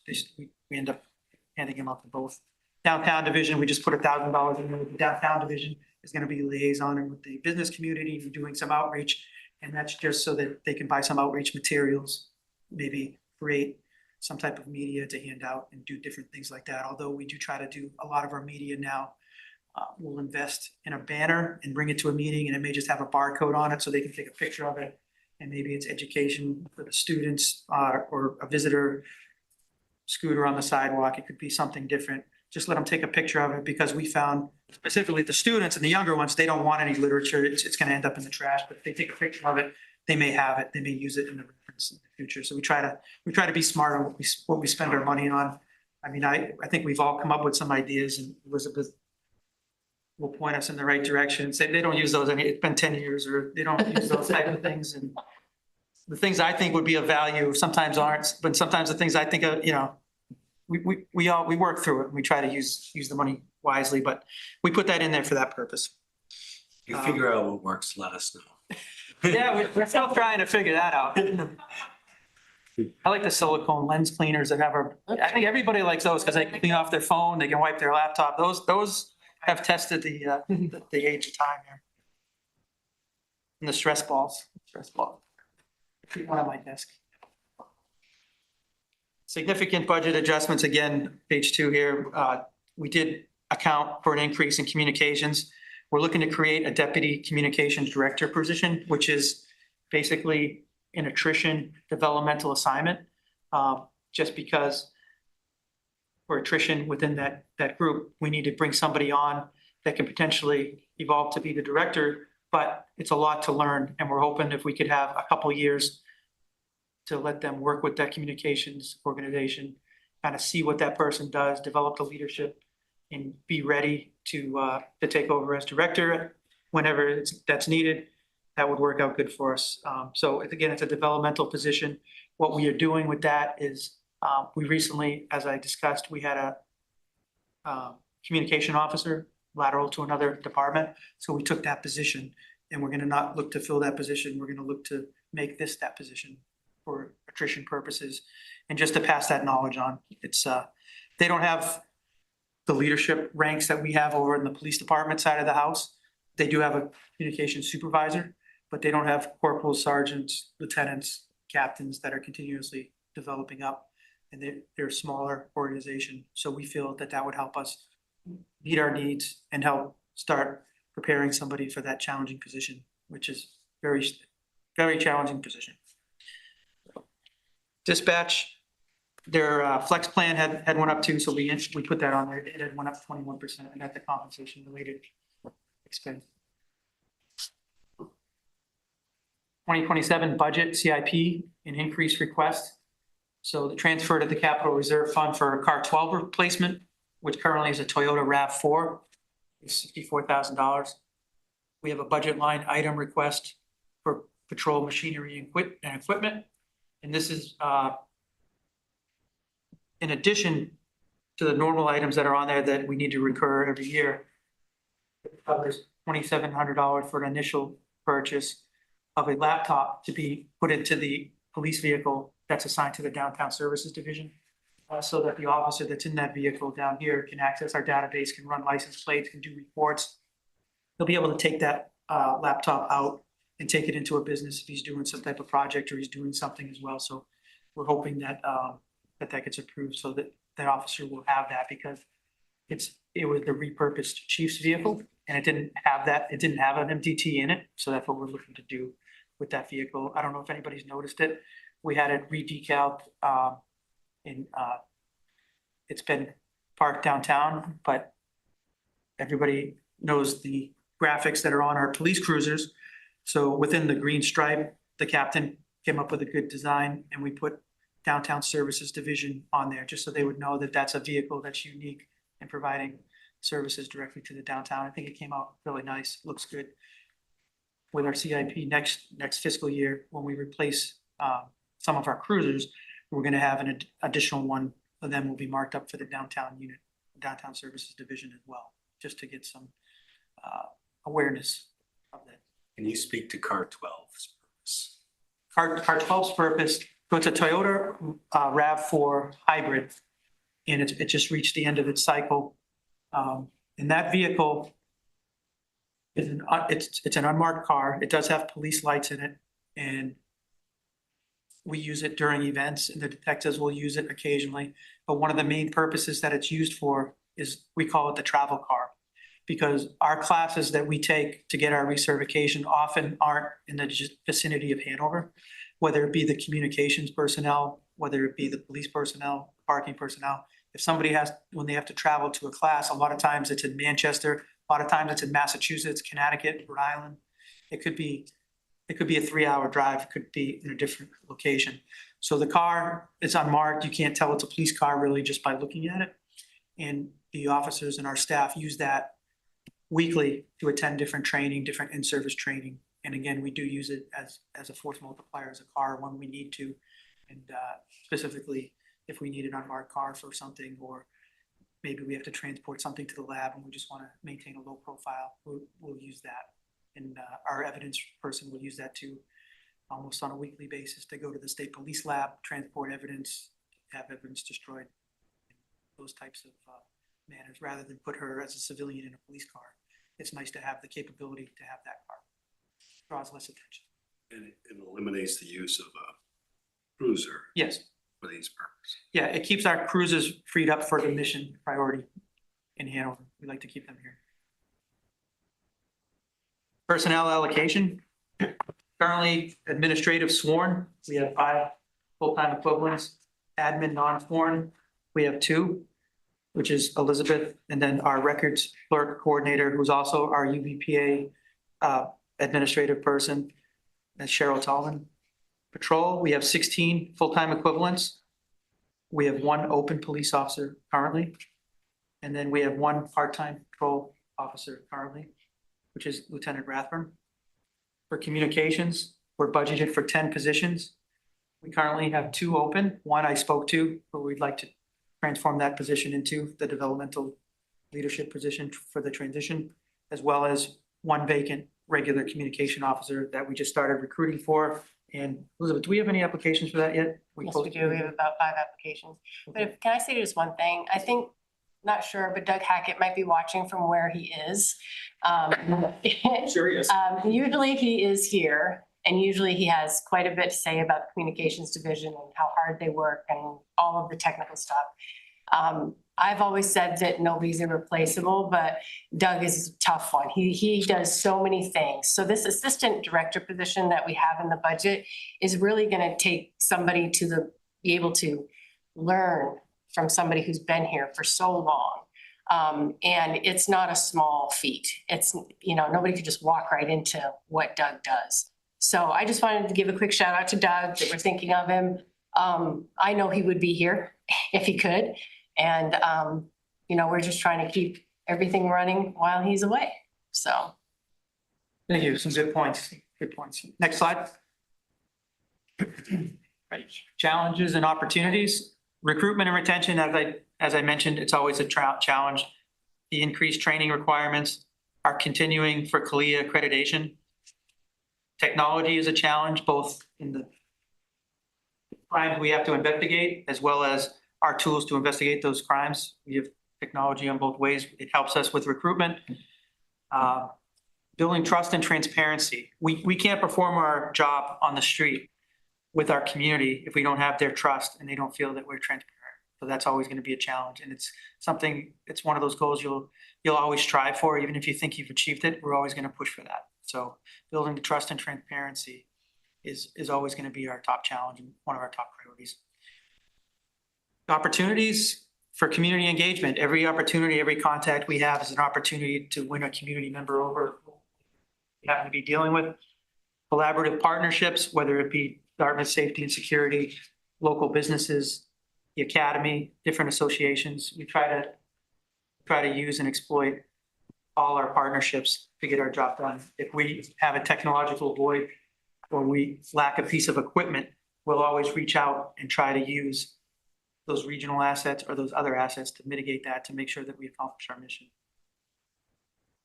Anytime we can find opportunities for cost savings as well, we will. We cut out a almost $8,000 app this year from our program. We weren't getting the use of it as much as we felt we should have. And now with it, actually, it performed a lot of different tasks. However, those tasks weren't really being utilized as much as we tried to present the app out there. One thing it was doing was social media, and we've since mitigated it where Lieutenant Ufford does our social media engagement. He manages all the different platforms that we put on, and he does as good a job as better job than we were doing through this app when they were pushing things out. So we found a way to cut that out of the budget, and we did, and that was it was actually somewhere in the ballpark of $7,000. We removed that from our suite of platforms, and we didn't need to replace it. Questions and discussions? We skipped over details. How many details do you guys do? In Hanover, so in the details, we try to staff them with our personnel first, and often we. 900 hours. 900 hours. Did you speak to the number? The number of details, I'll let the captain speak to that. So I had the numbers earlier. I think it was like 900 hours. Yeah, but that was town details added, but we did strictly outside details from outside vendors at 811 hours. A lot of those are the sporting events, football games, we're at the hockey games. Dartmouth did cut back some of the things we used to go to, but then you have the big events like Green Key, Homecoming is a major event for us with a lot of agencies assisting us. And then the traffic detail, a lot of traffic enforcement detail, or not traffic, but traffic details for road work and stuff like that comes on a regular basis, tree removal. So we get a lot of that for details. And then like when they were doing the Ledger Bridge, around the Ledger Bridge a lot, that just got wrapped up last year. But so that is the majority. But yeah, the college details are significant. We do a lot of safety and security details as far as spotting bodyguard work sometimes additionally. I know we have Pete Buttigieg is coming in a couple of months, so he wants a detail. So Chris Swain often helps us out on organizing those details. Beyond just uniform support, we do those as well for high priority people. And obviously it's scary with some of the things that happen on campus. So Dartmouth has been very good with working us, making sure dignitaries are protected when they come here. One thing I would like to speak to and just commend my staff at all levels, especially in the command staff. When we get an executive protective service operation, we call them, whether it be for Mike Pence, we've had Senator Fetterman, we have a whole bunch on a continuing cycle. A lot of it aligns with the political speaking series that they have at Dartmouth. And once we get that in, that begins the planning process. We do an operational plan, which includes a site visit in advance, a whole bunch of, without getting into too much of what we do, we'll go out there and make sure that we have the resources, whether it's calling in state police with an explosive detection dog and clearing the rooms and the routes. It's a lot of work behind the scenes to do. And the billable hours are technically for that day. It's a lot of behind the scenes work that we just have to do to make sure that the community's safe and everything's gonna flow correctly. We did send Lieutenant Swain this year to Executive Protection School for a week. And that's good to bring back some skills and to learn some better ways to do it. But the staff does do a really good job with the operational planning and just prepping for these things. And I will say we had one for, there was a recent assassination this past year. That person was coming here in 2 weeks and we had already planned to protect that person. And you never know where things are gonna happen. And we always try to improve our tradecraft as well as obtain the resources or get them from another agency if we don't have them, to make sure that everybody that comes to Hanover, whether they be a resident, a guest, or speaker, that it's a safe environment for them to be here, exercise their rights, whatever they choose to do.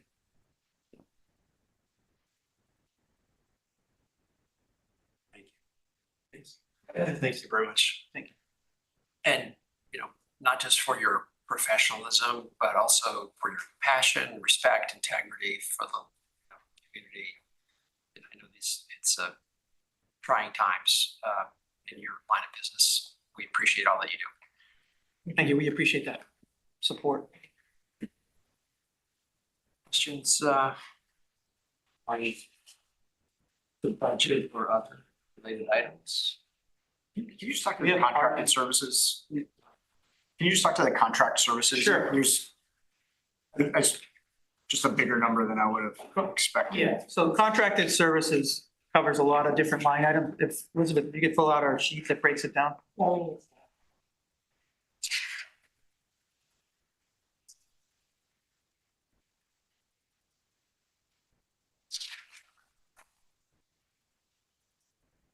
Talking about the admin contracted services. 701, 4500. And so there's 16,000 admin, there's like 50 something. So just to give you an idea, for the admin contracted services, we do have some costs such as accreditation costs that are in that particular line item, as well as things like shredding services, towing, if we needed to tow a vehicle, that kind of thing.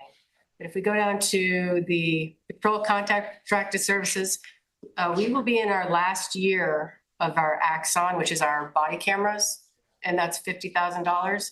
After this year, we anticipate it's going to go up. So this is the last year of that, and that is a really tough item that we need because you have all the body cameras and all of the storage of that. The body camera and the cruiser camera videos.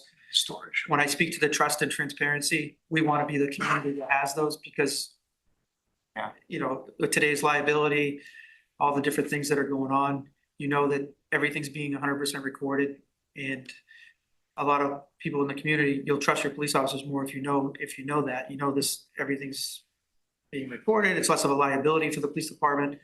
And as part of it is part of the CLIA accreditation to operate that way. Just, again, it's for, I hate to keep saying trust and transparency, but body cameras are a big part of that. And all of these things are subscription based, so Yeah. you're kind of at their mercy, but Axon is the best equipment and it works with all of our computer dispatch and records management stuff, so. One thing we don't have to do anymore is, back in the day, it was CDs, VCR tapes. It was all, this Yeah. technology allows us just to send a link to the prosecutor. So it saves our admin staff a lot of labor, a lot of photocopying, a lot of making records, a lot of doing things. The officers, the command staff would have to go download, record, do this. Now it's all automated. So basically, we go in, we review, and we just send a link to the prosecutor. They send a link to the defense attorneys for discovery. And then the other, when I say trust and transparency, our supervisors review our officers' body cameras. So they review a certain percentage of the calls that the officers are on and just make sure that everything's being followed, everything, all the protocols are being followed, and it's kind of a checks and balance system. So it's, and again, the Axon was 50,000 of that, so. I mentioned this last meeting, but do you know who the highest paid CEO was in 2025? Axon? He had $180 million last year. They're buying up a lot of other companies. They are big. They provide a great service, as far, a great quality product, but and they're the biggest. So. And it's I mean, you can't say no, right? Like how do you, I mean, it's a brilliant. Motorola has a product. There's a few other vendors out there that have products, but nothing compares to like what we have with them right now, so, at least that we've seen. You got a good corner on the market. But yeah, the data storage alone is huge and they take third-party data too. We can get surveillance cameras from third parties and they can put it in there and just that alone. But yeah, it's a good. We can use that system they got linking built. technology with outside camera footage that we get. It saves a lot of time. And The guy who leads their taser division, he got in a real bad firefight in Afghanistan, and me and another aircraft went in and picked him up. So maybe I can call in a favor. Save us on the line item. Go for it, Jared. Excellent. Give us a discount. I know. We got shot pretty bad too. Yeah. Thank you. I know parking is next, right? Parking, yes. Yes. Okay, all right. Thank you. Yeah, thanks. Safe travels. Yeah. Don't feel like you're sick. According to Rob, in 3 minutes, the snow is gonna stop, so. I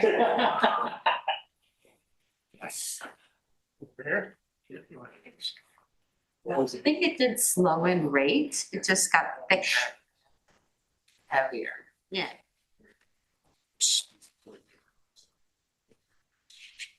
$165,000 or $1 million. $165 million.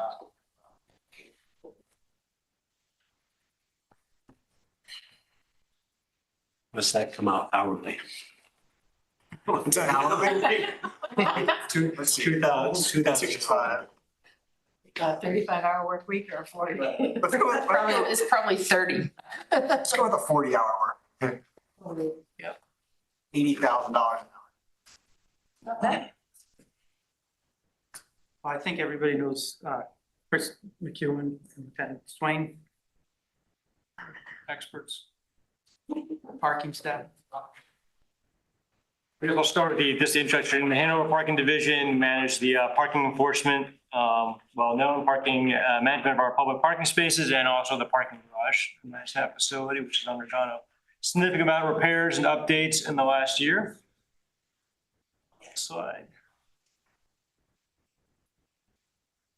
So the mission of the parking division is oversees again the Hanover enforces the town parking ordinances, and our goals for 27 is, and we're going to go through that big part of our budget, how this is going to look, is consolidating, upgrading our parking related systems to improve the payment processes, reporting, and allow for future upgrades and expansion. Looking to upgrade 9 parking kiosks to improve customer experience and utility, and we're going to be using CIP funds for that.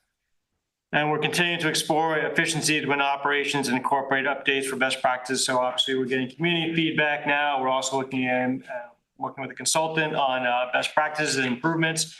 Obviously downtown on Main Street is going to be a big focus with updates there and how that impacts parking. Next slide, as we get to the budget overview, we're going to kind of look at a zero-based budget presentation. Then we're going to go over what we're looking at for increases and kind of the why behind those increases. But you can see over here with the zero-based budget, our total budget is 2.6 million and change. Personnel costs at $693,000. Unlike our operations is a big part of our cost at 1.7 million. And then we have capital improvements, which we're going to cover. I think we have 2 capital improvements or three capital improvements in this budget cycle. Working at a variance of 5.7% increase. And on this next part, we'll talk about the zero-based budget adjustments that we're looking at. So Chris, you want to touch on the line items? Yeah, so the presentation is just a little bit different than the last couple, being that we did the zero-based budgeting, which does have some increases. Those increases account for personnel costs, as well as improvements that are life safety related, essentially, things that we really need to put in there that are more of a necessity than a want, if you will. So that's the initial part of that. It's zero-based, but it does have the increases, which is outlined in these. The second part of it will be sort of the asks that we're looking at, and we'll explain why that is, just so you have the line set up that way. So the first significant change is the temporary parking meter rentals. We up to $100,000. It's a $25,000 increase, and that's because of the Crosby Street energy project, essentially. The temporary meter rentals have been off the charts as far as the last couple of years in terms of where they're at, right? So it's a little bit artificial in the sense that the first year I was in 23-24, Hopkins project was going on. Crosby Street is essentially taken over for that project in terms of our numbers, except for it's going to be a longer project. So we had initially anticipated about an 18-month project for that, for the Crosby Street closure. This budget accounts for about 75% of the fiscal year 27 money. I think it's a fairly conservative number at the 100,000 for the projection, but it's a 25,000 increase over what we projected last year because we were something like 300% or whatever it was. So we increased that number. But again, I think that's conservative. The parking garage building repair and maintenance. I've asked Sean Douglas to be here just so he can speak to some of this, but I think I got most of the highlights in here. The parking garage sprinkler system needs some upgrades. My understanding, and Sean, you can jump in whenever you'd like. The main portion of the sprinkler pipes are like a large 4-inch double-walled pipe, which is fine. It's thick enough, it's beefy enough that it doesn't degrade. Where it trunks off into the single-wall pipes, those are starting to degrade. So, Hey, Chris? yeah, am I off? So it's the trunks that branch off, or they're triple wall. So those ones, they're still a little rusted, but they have more of a lifespan than the thin wall 4-inch pipe, the main sprinkler pipe. That's what's rusted and needs to be replaced. That's okay. So right now, this year, we've spent, I would say probably upwards of almost $7,000 in accidents. So when they have pinholes in them, we have to replace sections of that pipe with elbows. So it definitely is costly for having a repair complete instead of having a replacement. And with that, we figured we could do each floor a year and roughly around $18,000 to $20,000 just for the main trunk to be replaced. Branches seem to be fine. We haven't had any issues in almost 5 years with those. But the main trunks, we've had a lot of problems. Is all the piping exposed? It is. Yeah, that main trunk is usually it's on the backside of the walls with all the leakage we've had. Hopefully we've stopped that with the repairs we just did. But the worst has already been done to those pipes. The second line is the stairwell doors. So this past year, we took the stairwell doors out. They were metal, I guess fire rated doors, but they were metal doors that were pretty rusted. We had taken them out. We noticed a significant improvement in how the place breathes, right? It didn't hold the moisture. But I guess in talking to the fire department, we do need to replace some of those. So those doors that were there would not close. They were hard to open. And per NFPA code 80, we have to have fire rated doors that are functional as well. Prevent any smoke or fire from coming up the stairwells onto the upper levels or lower levels. So for roughly $28,000, we can actually replace the doors that we need to have to be compliant as well. Also go with a fiberglass door, so guarantee no rust, and we won't have to replace these again unless they become damaged, but they will not rust. How many doors is that? There was 6 doors. Wow. Yeah. And then there's a the double door downstairs that goes to the control room for the fan as well. But that should be a one-time purchase, being that they're fiberglass and they shouldn't rust out again.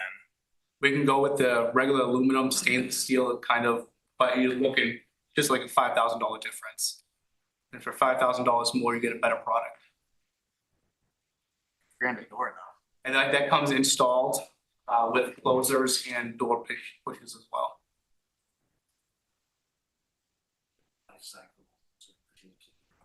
Those were, yes.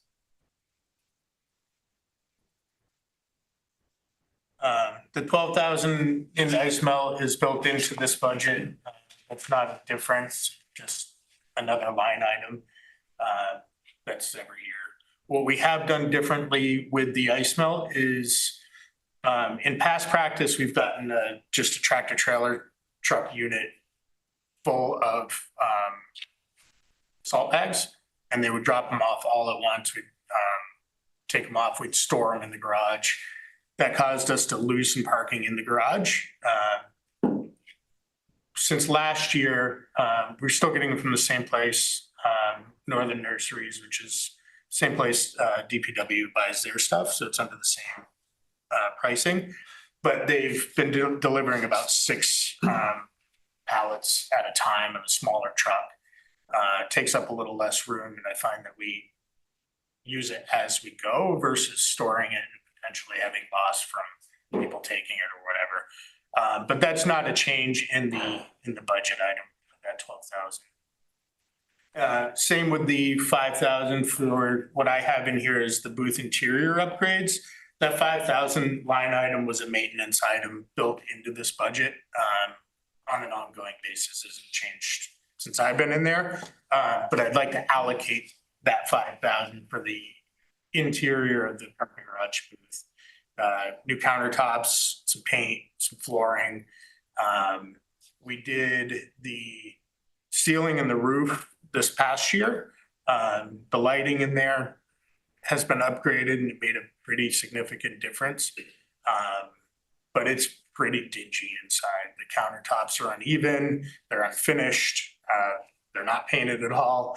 And the flooring is basically just rubber mats that are stacked over one another. I'd like to at least take that 5,000 that we routinely budget for repairs, don't use, and actually use it to upgrade the booth this year, the interior this year. We've done pretty significant improvements in the garage. Sean has done pretty significant improvements in the garage outside of the structural repair, the CIP repair. He's replaced lighting, a lot of lighting. The 4th floor and under 7 Lebanon, if you haven't been down there, it's literally night and day difference. A lot of electrical upgrades. We've removed several legs, outlets that were just rotting away, the conduit was rotting away. He replaced the CO detector, which allowed us to open up the 4th floor. It turns the fan on, which comes on routinely now. What other upgrades? We've done a lot in there. Yeah, those are the major upgrades there. The CO detection system, and then also the diesel detection system as well. So every time something happens, it detects 50 parts per million, and it turns on till it doesn't need it anymore. So that was us able to actually open up those levels, get more parking, and the lighting definitely helped as well. There were about 11 other spaces that were closed off in the garage. Various spaces just due to the concrete falling and whatnot. So we've opened up those as well. The top 2 levels, the lines have been repainted. We've widened the spaces, try to make a better user experience, less accidents. That's a large goal for us this year throughout the downtown, is to try to decrease some of the accidents. So widening those spaces, I think, will help. And we're looking at doing that as well in the Marshall lot when we repave and repaint that.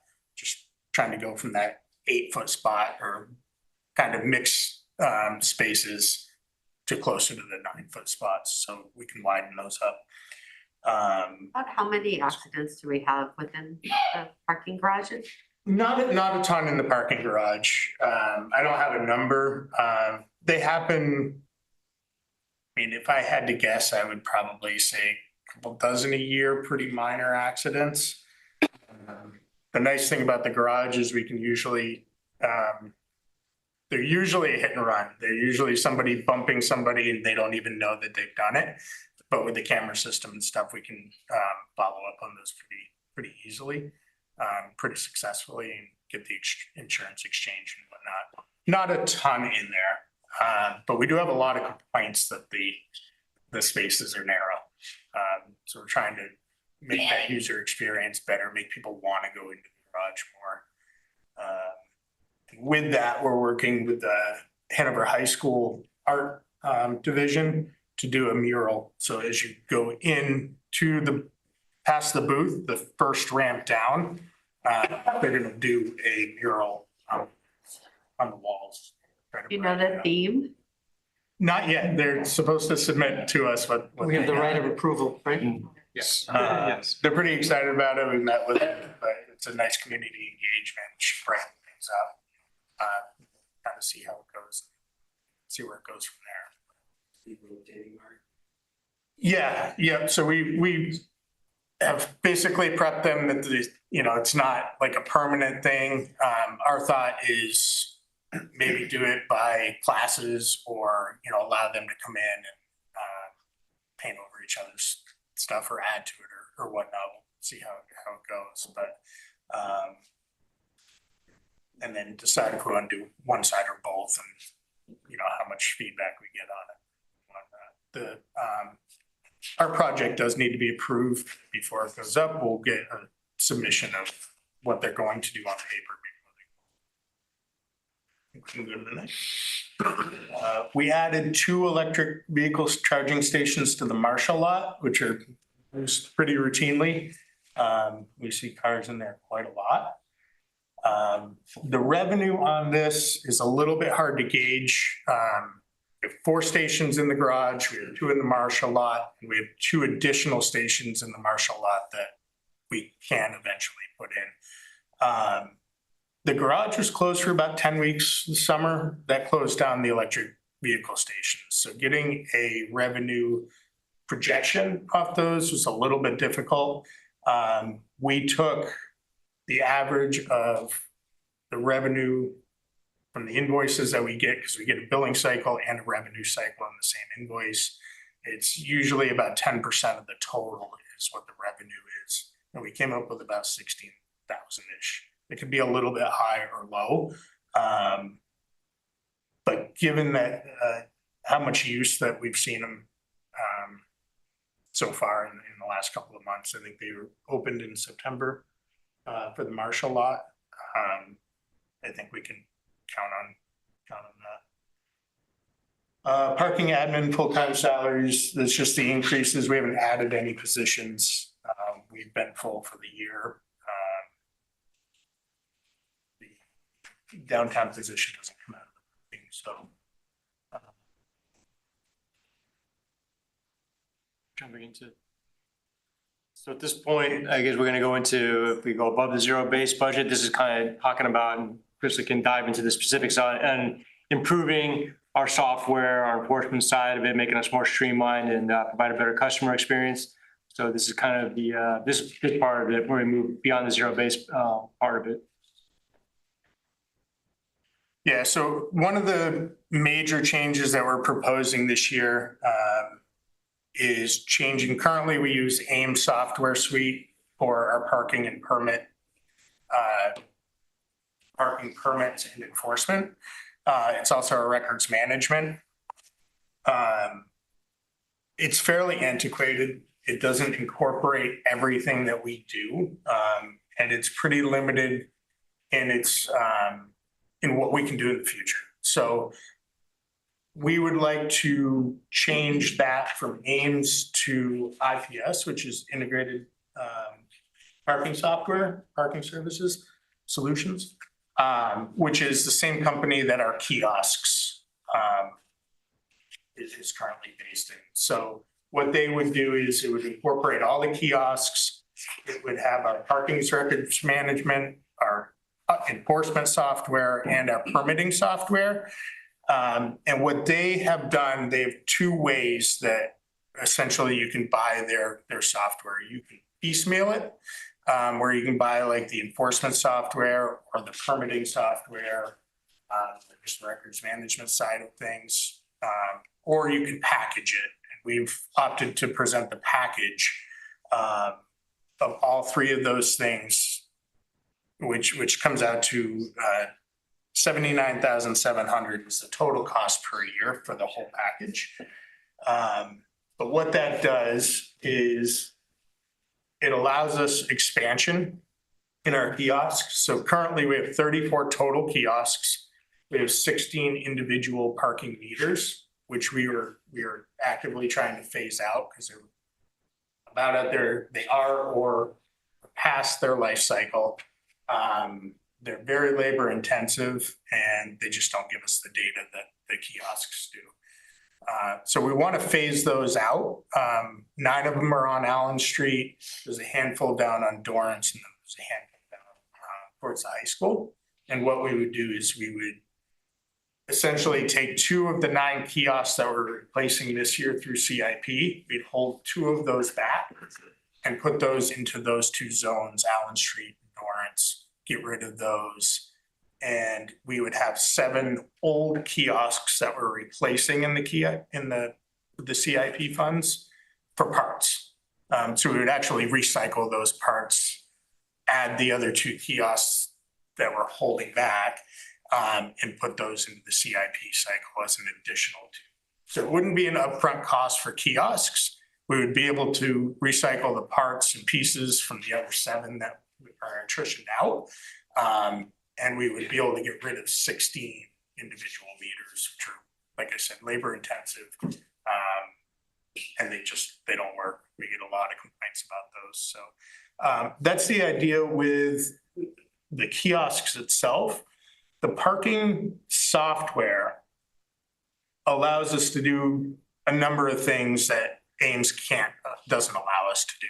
Number one, it goes along with our first goal of consolidating some of our parking pieces together into one company, which is nice because it's better for reporting, it's better for administrative costs, that kind of thing. But it allows us to do some of the things that we've been talking in, like downtown work group, and community members have been asking for, is how do we lower like ticket enforcement, right? Lower the number of tickets that we're giving out. One of those ways that we can do that is by offering the grace period for an expired meter or a non-payment. Currently we offer it, but it's only on ticket appeal. You get the ticket, then you have to appeal it. Then we figure out if it's within the 10 minutes either side of a paid parking session. This software would allow us to do it prior to that. So essentially you'd have a green tier, which is a paid parking session. You'd have a yellow tier, which means that parking session's expiring soon, whatever it is, the parameter's 15 minutes or whatever. Then you'd have a red, which is expired. That's currently how it is. Red means it gets a ticket. The new software would allow us, say, to add another grace period. So yes, red would be expired, but it wouldn't get the ticket. We would do, the ticket 15 minutes after.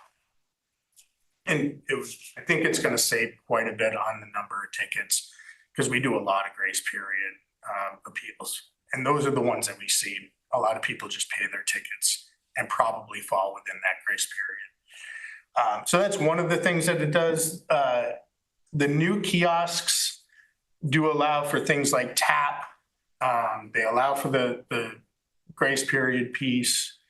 But IPS also allows for like a business to business promo code, if you will, or a couple different options. But one of the options is if a business wants to subsidize parking for their employees, this allows them to generate a code that they would give to their employee to enter into the kiosks to subsidize whatever percentage of parking that they want to pay for. Ames can't do that. So it allows us to do a lot of the things a lot of the feedback that we're getting from community members, mostly businesses. I think this allows us to better do those things. We have a meeting with IPS representatives on Thursday. They're flying out to kind of go through the ins and outs of letting us see how everything works and vetting some of that out a little bit better in real time. But Ames just doesn't allow us to do any of it. It's cumbersome just to send emails through Ames to customers. So it needs to be done at some point. I think IPS is probably the way to go, being that we're already locked into the kiosk systems. The other thing that the package offers, it does late ticket billing for us, which we're currently doing manually. So we'll literally print off reports of late ticket bills, stuff envelopes, send them out manually. IPS takes care of those for us. That eliminates the $5,500 postage line item. It incorporates that into the package. It also allows us for the 8 kiosks expansion. So what they do is they package everything into buckets, if you will. So you get up to 30,000 tickets. After the 30,000 tickets, you pay X amount of money per ticket after that. We're at about 24,000 last year. The lower package, one of the tiers of the packages go up to 25, and then the next tier is 30,000. This would be the 30,000 tickets. It allows for expansion if we needed it, and it saves us if we go over that 25,000. We choose like a What's that? We choose like a $5,000 package or 5,000 ticket package instead. Just limit it. After February, no more tickets. Yeah. It also allows us for expansion up to 42 kiosks at the same amount of money. So currently we're paying $60 a month per kiosk for like a gateway fee. And I think it's $6.90 per single space meter. This allows us, this drops that $25,000 gateway fee that we're currently paying every year for our kiosks now down to $7,200 a year. So while the whole package is more expensive, it does drop certain line items significantly. But it also allows us for expansion up to 42. So it's another $5,700 if we were to go right up to the 42 at the $60 a month. That makes sense. So what intrigues me about the expansion of the kiosks is in 2029, we need to figure out what we're doing with the garage system. And if we decided that we're going to do a kiosk system in there, we'd already built into that package up to 8 kiosks that we could potentially put in there at no more money per month. We would buy the kiosks, obviously, but there wouldn't be any difference in the package itself. Why do you have to wait till 29? That's when the CIP is set to kick in to replace the garage system. So we would have, I mean, we could do it before then potentially, right? But 29 is when the system is set to expire, essentially, is the way I see it.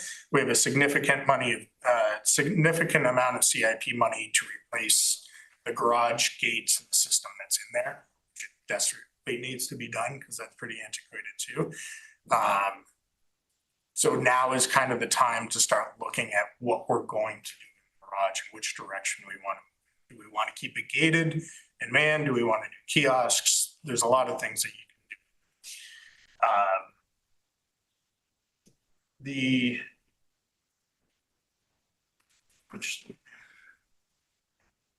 The package that they offer adds a 35-cent per transaction fee at the kiosks on credit card uses. That goes to IPS. It's very similar to the mobile app transaction fees. Park Mobile's 40 cents, Pay by Phone's 35. This essentially adds a credit card fee for IPS. It doesn't come to the town, 35 cents per transaction. That's kind of how they make up their money, dropping those gateway fees. It's not an incurred cost for us, but it's something that would be passed on to customers. And also there's a $3.95 ticket and permit processing fees, credit card fees on.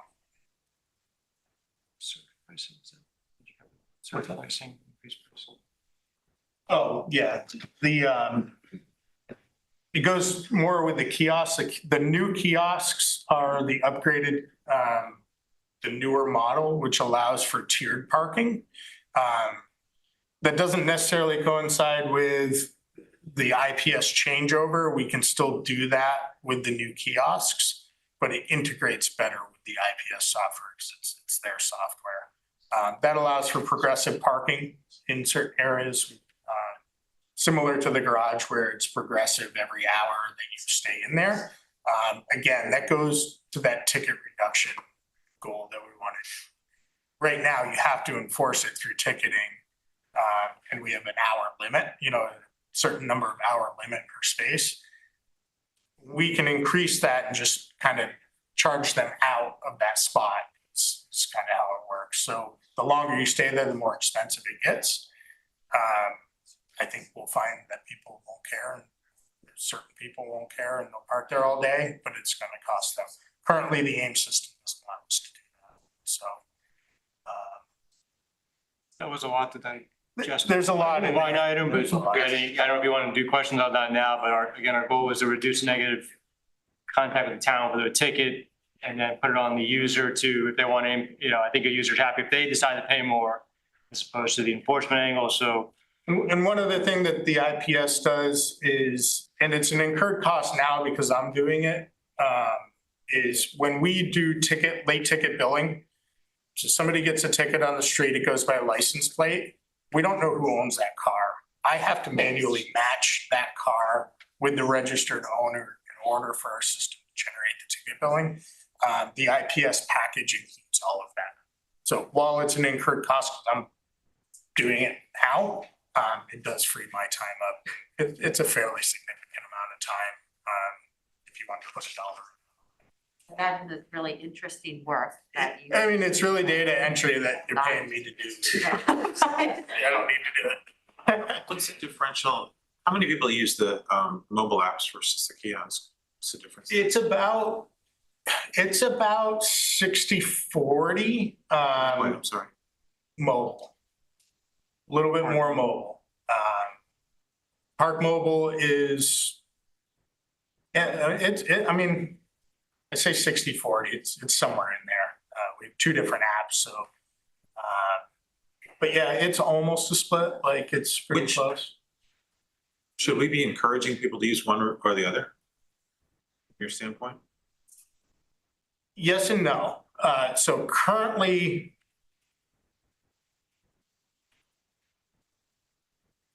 The benefit for the town would be that the kiosks offer cash, right? You can pay by coin, which eliminates our credit card processing fees. That's a huge benefit. If we could get everybody to do it, and the late rate, it's not really feasible, right? The benefit to the customer currently is the kiosk is free to use, even the credit card. Now, when they're using credit cards, we're not charging a surcharge on credit cards. You go down to the town hall and you register your car, there's a 3% surcharge for credit cards. We're not doing that in the parking division.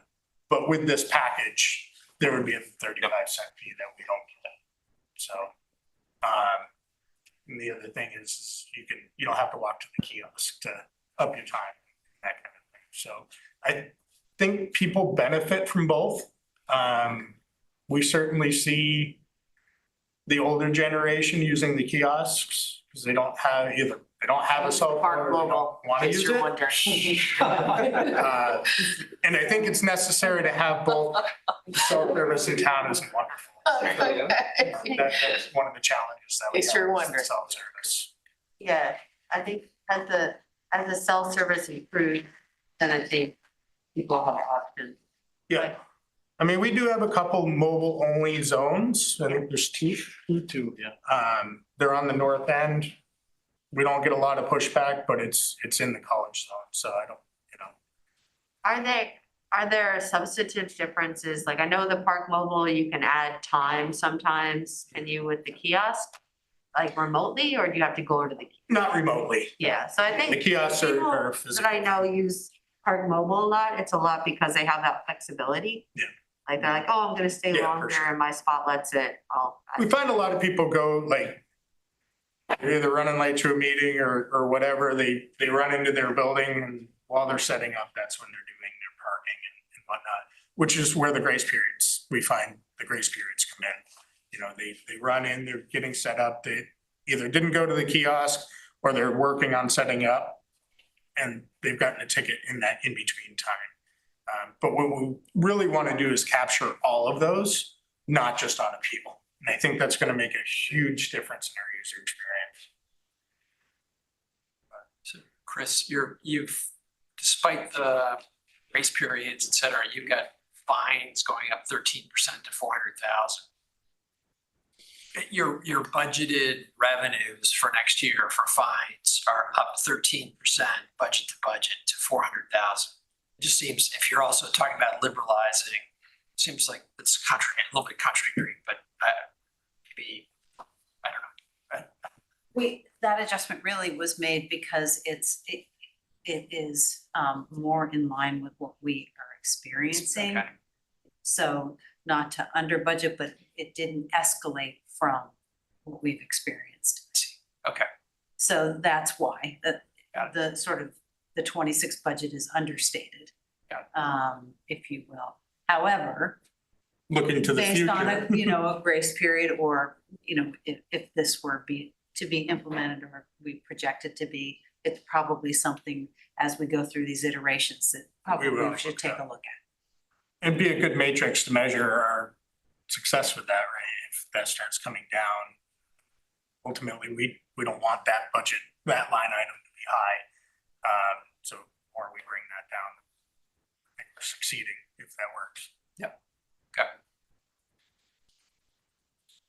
Other questions on parking?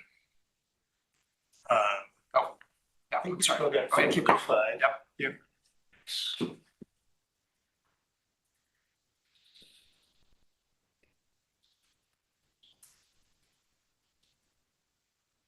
Where's the truck? We're replacing it. They're telling us 10-year cycle for the CIP. It's that's what that vehicle was line item for. We'll get a good trade in at this point still. That's a sweet truck. Yeah, we called around, it's, I think, It's almost $20,000. It's like a brand new Tacoma, basically. I mean, it's 10 years old, but it's like big tires and everything. It's sweet. We had discussed whether we should, extend that out based on Wesley at Fleet's advisement. The trade-in value, I think, is better to get now without having any rust issues. Straight on the outside, the underneath is probably not as good as Could be on this. How's the ventilation within that booth? In the parking booth? Yeah. I'll let you speak to that. It's not bad. It's got a new heating system in there. It's, Uh-huh. the air's not bad at all. We've got a nice, air conditioning unit, and the heating system works great, so. Yeah, it's pretty good. We have it on a 2-year schedule to clean, deodorize the air system in there. So that's seen to be making big difference.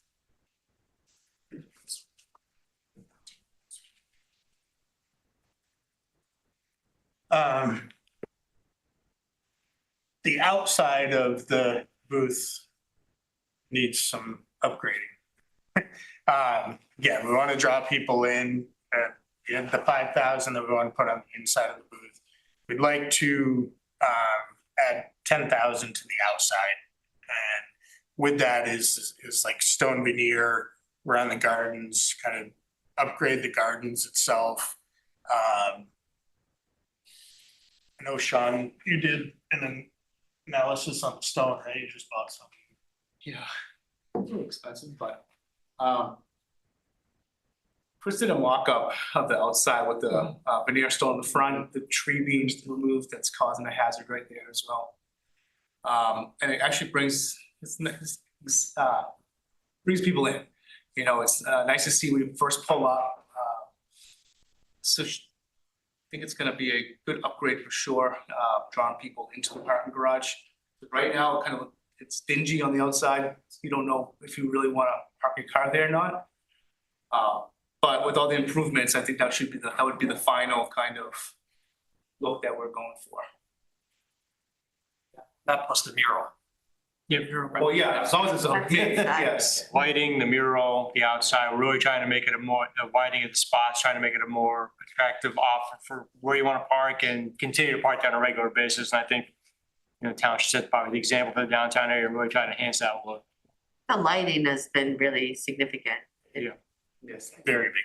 So one thing actually sitting back, we've done so many improvements to the town, it's always spaced with the parking garage, but we actually we're on our own fire system now. So we came in, we have our own fire alarms, all new pull stations, all boxes and enunciators. So it gives us the opportunity to manage it ourselves instead of Dartmouth. For safety and security reasons as well. And then we also, I found that we were paying half of Dartmouth's electrical bill with their elevators and shafts like that. For the past 20 plus years, we've been paying that or longer. So it saves a parking division the electrical bill of almost $1,200 a month. So Dartmouth is actually redoing their electrical in that area. So they're taking the meter off that we've been paying, and they're gonna be paying for that as well. So one thing we've been trying to work with Dartmouth on as well is sprinkler system. Peter's trying to go retro back and try to get some money from us paying their bill over the past many years. And we're trying to see if they will do it in-house, do maybe a floor or two of sprinkler systems to kind of make up for the pavement that we've been doing. Haven't heard back on it yet, but they can do it much cheaper since they have someone in-house. Yeah, instead of writing a big check.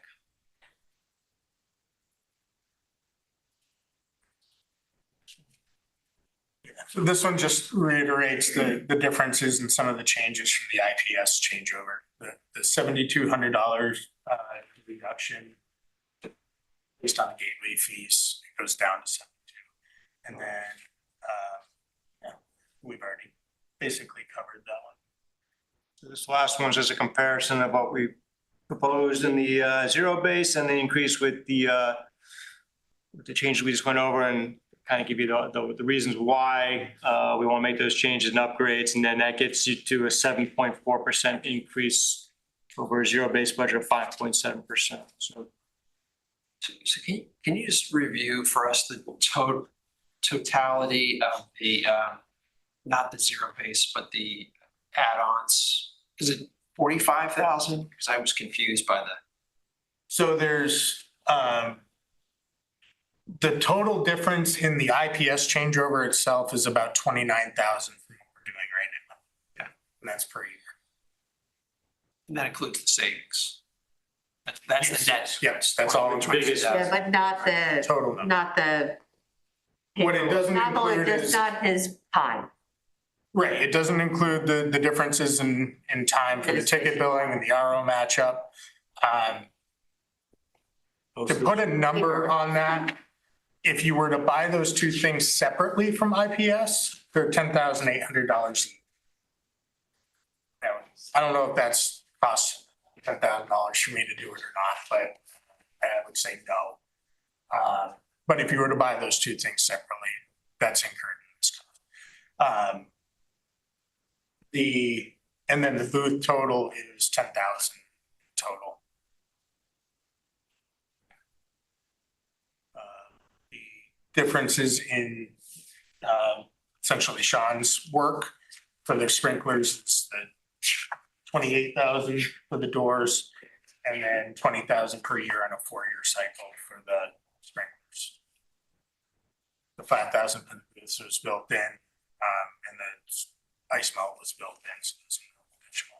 A lot of difference. Yeah. Okay.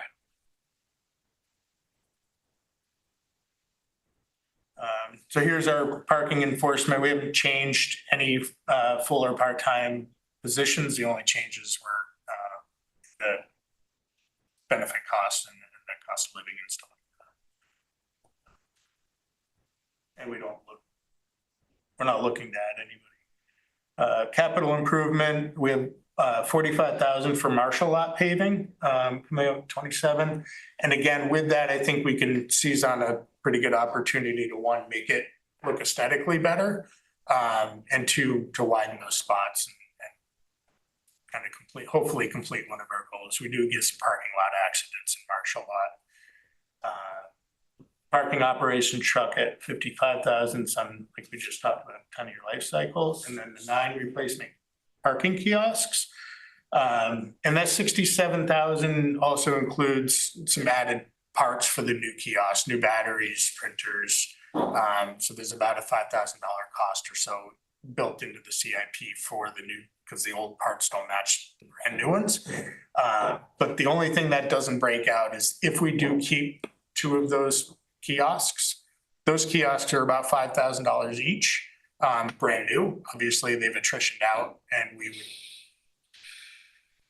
be taking old parts to fulfill them for a while. But I think we're going to have more than enough parts. We're doing it now with some of our kiosks and have been a number of years. So that I haven't broken any of that extra cost for the kiosks in there or anything like that. But Is there anything that needs to be done with drainage when you repave, or is it all set, or is there anything that can be? that would be it. I don't even know if that's a you question, probably a Peter question. I would think you would have to inspect the drainage and go at that point. Yeah, would be more of a Peter. I don't know that we've had issues in the marshal lot. No drainage. I think. But yeah, that would be a Peter question, I think. I like the trees. What's that? I like the trees along South Street. Yep. Yeah, and I know Ace has been treating them, Yeah. and he's definitely on it.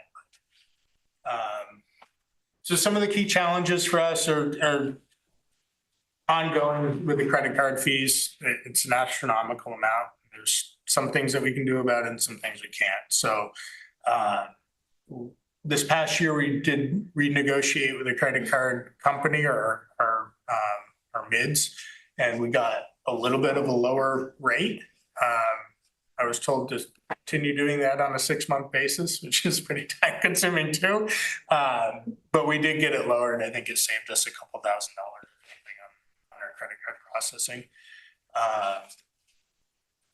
The ongoing challenges to the repairs required in the parking garage, I think I can't say it enough that Sean's done an excellent job in trying to bring some of those repairs to light and fixing a lot of them. He's really done a lot of work for us this year. I think it shows in the garage. We were pretty far behind on it, I think. So it's been an ongoing challenge. But I think moving forward, we may actually have to look at the CIP moving forward, because some of the membrane repair isn't going to be there. We didn't put the membrane back on the top levels. because I think it actually caused more problems, and Peter can probably speak to that better than I can. But I think it was holding a lot of the water in, causing some of those damages to happen. And I think ongoing, we had some membrane repair in there. So it's something that, It's membrane and then like the joints. yeah, the joint seals we're still gonna have to do. Yeah. But it's gonna be on a much lesser cost. And maximizing the parking garage utilization through system upgrades. Free. Yeah, they are free.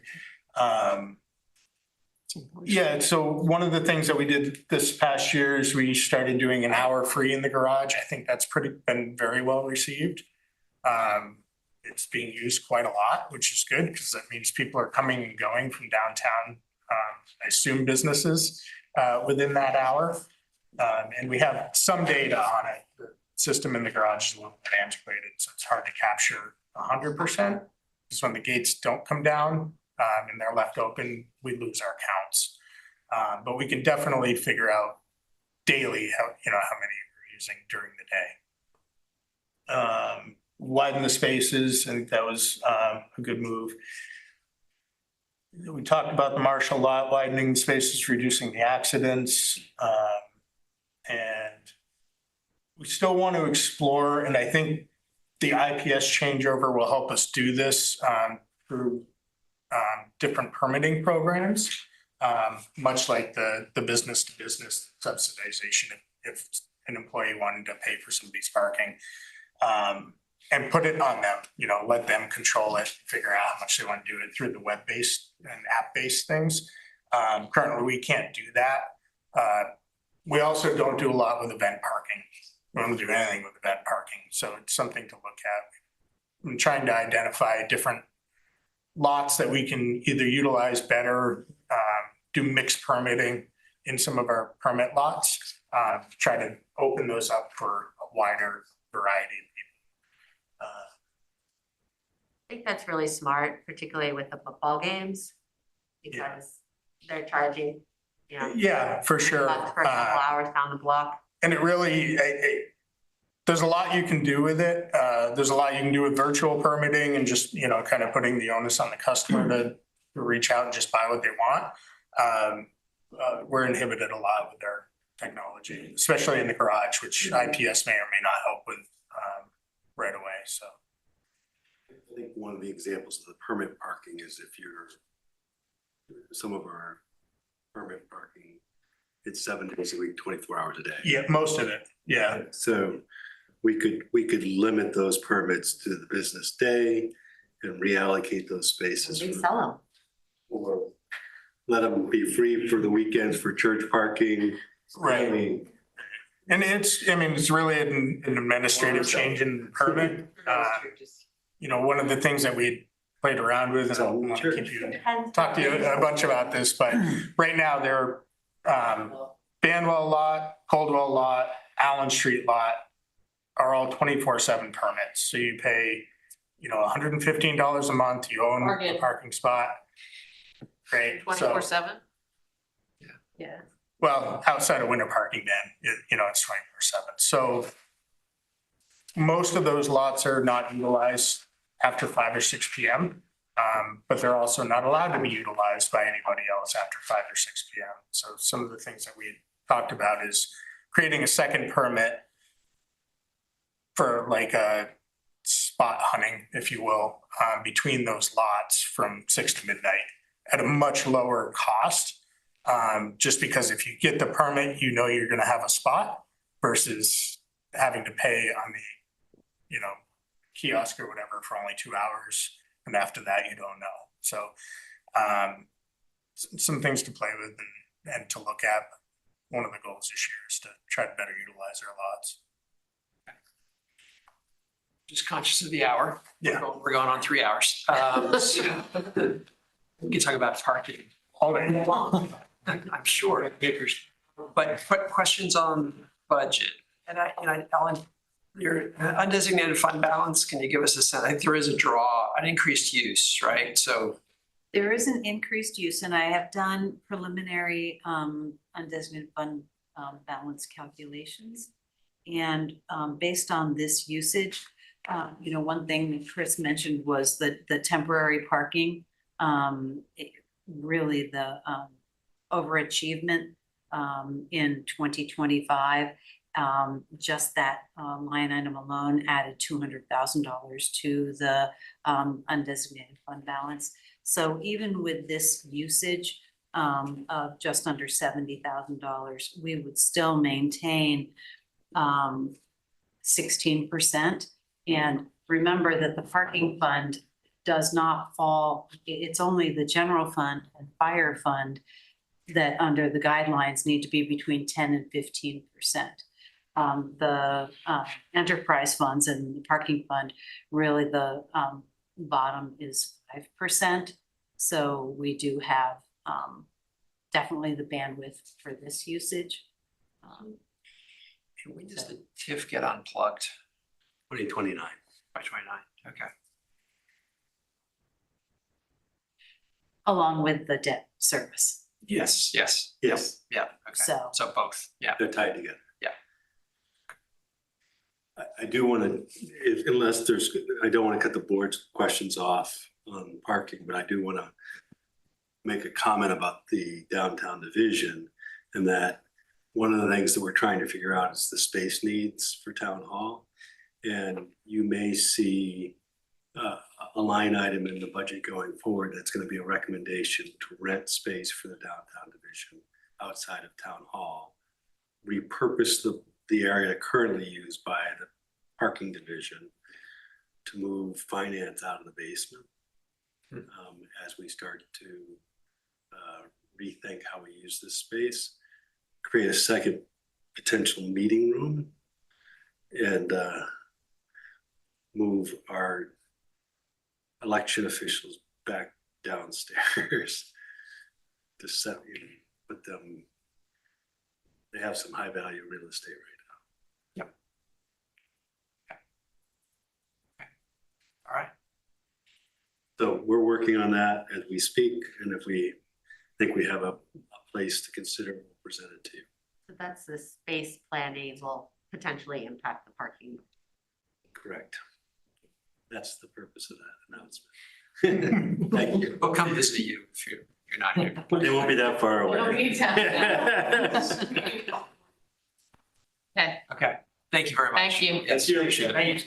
Yep, thanks.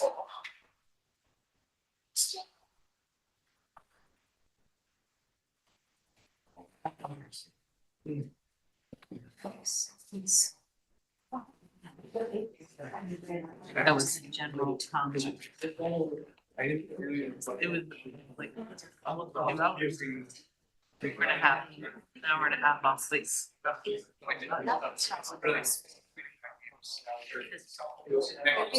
I realized is I have a show. We got other stuff. We still have stuff. I did preview.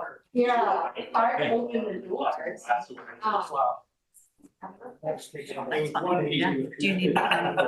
Karen, we're gonna, unless you have a really deep dive into the details of the combined budgets, we're gonna jump over to OKRs. Sure. And Ellen can head over. Yes. And I think the combined look is really, once we have last and third, and then we layer on the revenues, then we'll really start to take a look at this and really understand. This was just sort of snapped. Well, and there's so many interdepartmental charges and CRFs and it's like you can't really get, that's how it's all sugaring out. But I have created, so even though we're preliminary, the one pagers for each of the funds. So we'll have those once all the numbers are together, so you have a better snapshot that I think is relevant. So Do you think that will be at the next meeting or after the next meeting? I don't understand. Yeah, so we've been doing. So we've been Do you doing. need any information? We've been doing. Of course. Leftovers. Don't tell me that. Well, they're 24 hours old. Yeah, okay. Your quality.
We're gonna jump into, I don't know where you want to head, but the next thing on the agenda is the OKRs update. I compiled a list for you. I can go over them individually or I can answer questions. It's 8 o'clock tonight. We've been sitting here for 3 hours, so before I can answer the questions. Let's go with the questions route. It's very self-explanatory. 27 different items. This is an ambitious list. I think we knew that. And it struck me going through this that some of your no actions aren't really no action. There's things, under the surface. No action for a reason. Yes, well, it's like a duck, paddling curiously under, We're making effort inroads on the cell tower, for example. Yes. But I have nothing to report. Right. On which one? Cell tower. Which is my link? It's the OKR second quarter. The budget item 6B. Oh, quarterly update. There we go. Sorry. Thanks. And workforce housing. We're making efforts. But the challenge is really the funding source and the limitations of funding. I did have a very productive conversation with Eric Chinberg at Chinberg, someone I've known for 30 plus years in the construction trades. And he's interested in looking at the plan. One of the suggestions that he offered was could the town create a nonprofit? So let's talk about the mechanism here. The mechanism requires it to be developed and operated by a nonprofit or owned by a nonprofit. Chimber Corp suggested that there would be a mechanism where a private developer could do it with a leasehold back from the nonprofit to manage it that way. So Eric's going to take a look at the plans once I send them to him. He's a fairly large developer out of the Seacoast area. He's working New England wide. He's one of the 2 finalists in a fairly large project in Montpelier, Vermont, for example. He has a significant holding in the Seacoast of apartments and he's got a full development team, so he can allocate resources. We didn't talk about square foot cost for 4-unit buildings, but in his multifamily, he's getting the numbers down to $270 a square. Oh. So he said he can do it in-house cheaper than the modular. So we're going to continue to have those conversations. The question is, where do we put the funding? How do we package the funding? And I speak to options there. I do want to highlight that I'm suggesting we establish a workforce housing task force. In New Hampshire, I can establish that committee. You would need to establish that committee. It would need to function.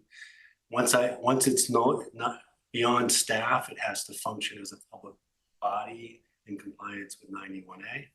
So you need to be aware of the nuances of going with a task force or committee. I think there's some individuals that are very interested in helping on this that I'd like to tap for that. There are some strong voices already out there that we'd also like to tap. Bill Bittinger for one, and a couple of other individuals. So I think put that forward, help move the needle on it. Our library, where Schedule A is in the works, so we can have that back for you in the very near future. Dashboard's underway.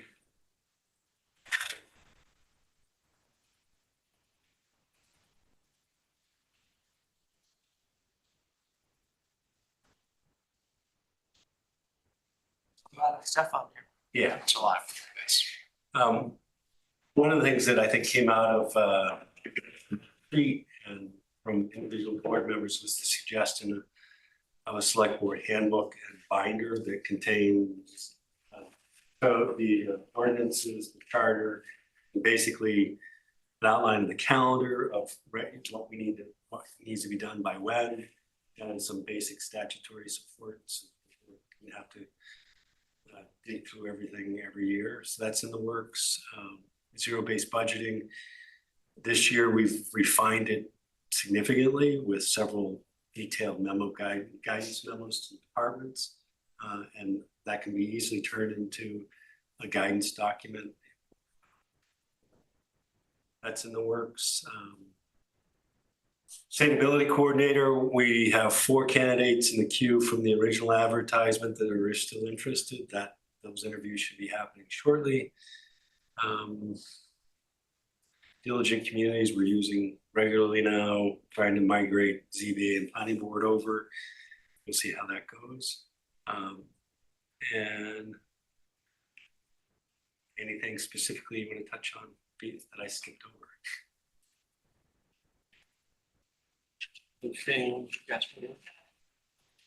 Robert, there are things that we can do to help on any of this. I mean, So should we draft a warrant article or did you just appoint a subcommittee? You'd be appoint a subcommittee or an advisory committee. It would be advisory to the select board. Yeah. Is there a statutory framework around that? We'll give you, I think what we want to do is develop a mission statement and objectives so that they have clear guardrails, and then push that out with a set number, 5 to 7, not more. And a desire to figure out how to move the needle on 110 Greensboro primary, secondary Shed 2 and elsewhere, and then how we do broader housing community. And I can frame that for you. That'd be great. Yes. Thank you. Could we just discuss budget in general? Yep. Is that? Yep. So first of all, it strikes me that each of the department heads, there's an incentive for them to like grow their kingdom. And maybe not incentive for them to, and I don't say that in a bad way. I just say that, they're in charge of a department. They want it to be as great as it can possibly be. But there's not really incentive to like save money or cut or, be as efficient as possible. And I'm wondering if there is a way that we can incentivize them to be a little tighter with their budgets.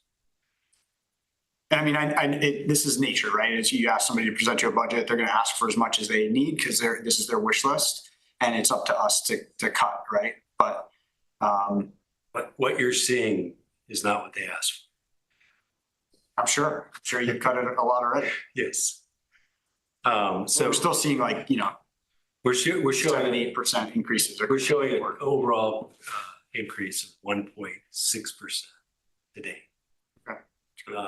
And we went into it with the knowledge that our collective bargaining agreements and our scheduled COLAs and merit and other contractual obligations was a 5.1% increase.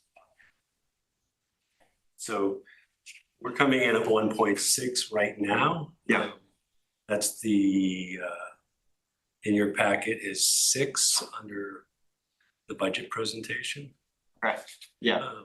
And Just want to say, I heard a lot of conservatism and managing their resources in really like thoughtful ways that are going to, like a lot of the choices to upgrade the technology is going to streamline operations. Our largest cost are human resources. And the biggest complaint is that, say for like parking, that they're not working enough on like the problem. And so now they're working on the problem, and this will allow them to work on it more fully. Like, I feel like everyone has been pretty responsive to what we've been asking for, and they presented really thoughtful ways of moving forward. Pretty fine. So I guess I didn't. Yeah, the health repair costs have gone up dramatically, like most of our stuff is negotiated. I mean, I don't recall saying that anybody was being irresponsible or anything like that. I didn't see it as growing their kingdom, I guess. I saw it as managing their department. Just a different framing. And It's just like if like you say that and I don't say how I saw it and it's different, then it's sort of left that that's the only way it's seen. So I just wanted to say that. Right. That's all. Yeah, and I mean, I want to be clear. I'm not saying anybody that has presented has, come to us with this grand plan, but having had a budget before that I had to present, the goal was always to go in and ask for everything that I needed out of that budget. And,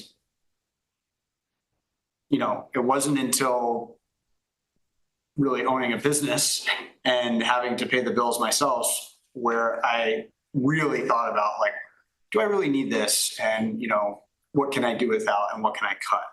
And I think this is how these types of organizations kind of work. And I don't know how we can incentivize people to reduce their budgets or really figure out what they can cut. I think, but I mean, Rob just told us that he's done that with them. I mean, like, a couple of the departments were significantly more than what we saw tonight.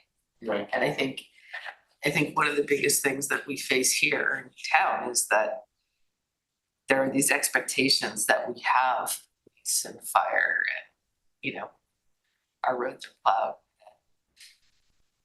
If we don't want,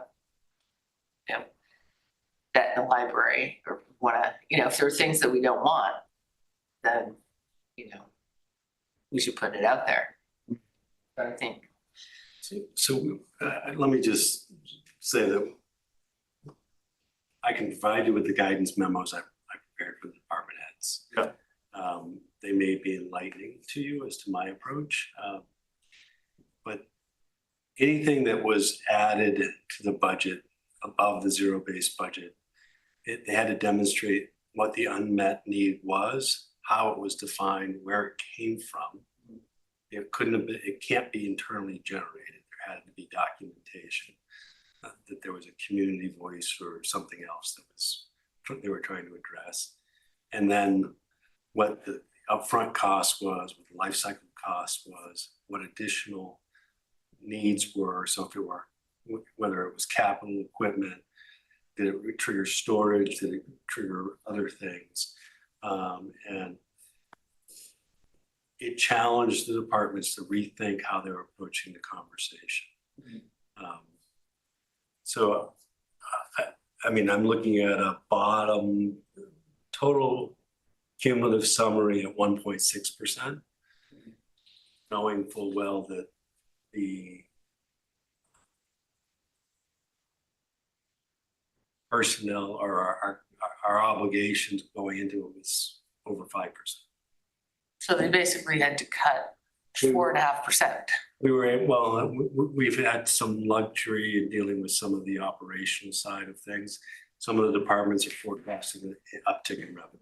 That's how you saw that shift out. But duly noted, I did just a $2.7 million parking budget. Yep. That's massive. That's bigger than many of the towns, total municipal budget of many of the towns that surround us. Library labor budget, 1.7 million. That's huge. It's massive. $21 per patron of labor alone. Every person that walks in there costs $21 of labor. These are big budgets. And I don't want to be the guy to cut the library. I don't think any of us do, but these are big numbers. And yeah. I think you're touching on an important question is, are we overstaffed? Are we staffed appropriately? Is there room to move?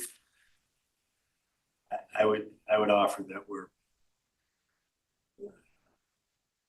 pushing the edge of understaffed, and we're doing a lot. In many departments, yes. Yeah. I agree. In many departments, it's incredible what we can do.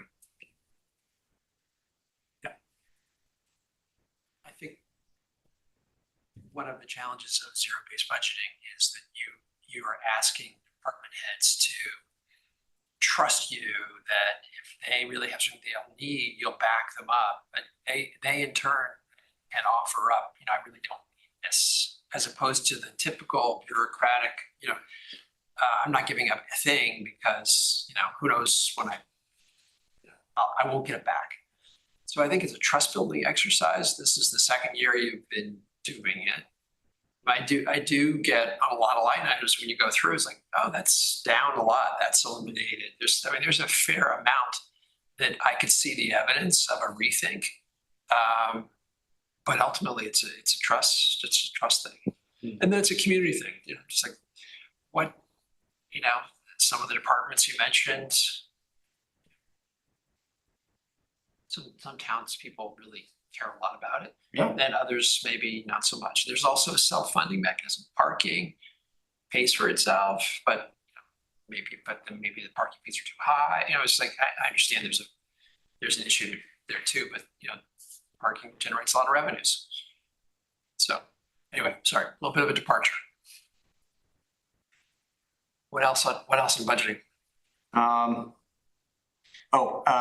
Software. Yep. Software's changing super fast. It is. Super fast. Yep. I mean, on Christmas Eve and Christmas Day, I vibe coded an app that now runs our catering department and our bakery. Like, it's crazy. It should not be able to do that. But we heard tonight about some big software contracts, big expensive software contracts.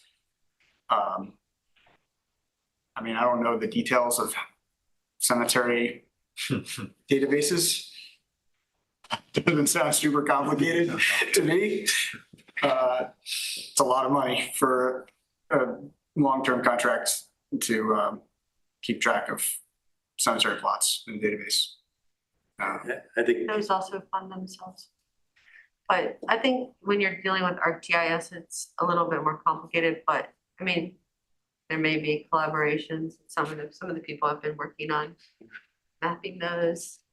They call it for a while. Yeah, I think the question is what's available to us and how can we approach it differently? It's what we know is we can't continue to do what we're doing. Unispart's going away. Yeah.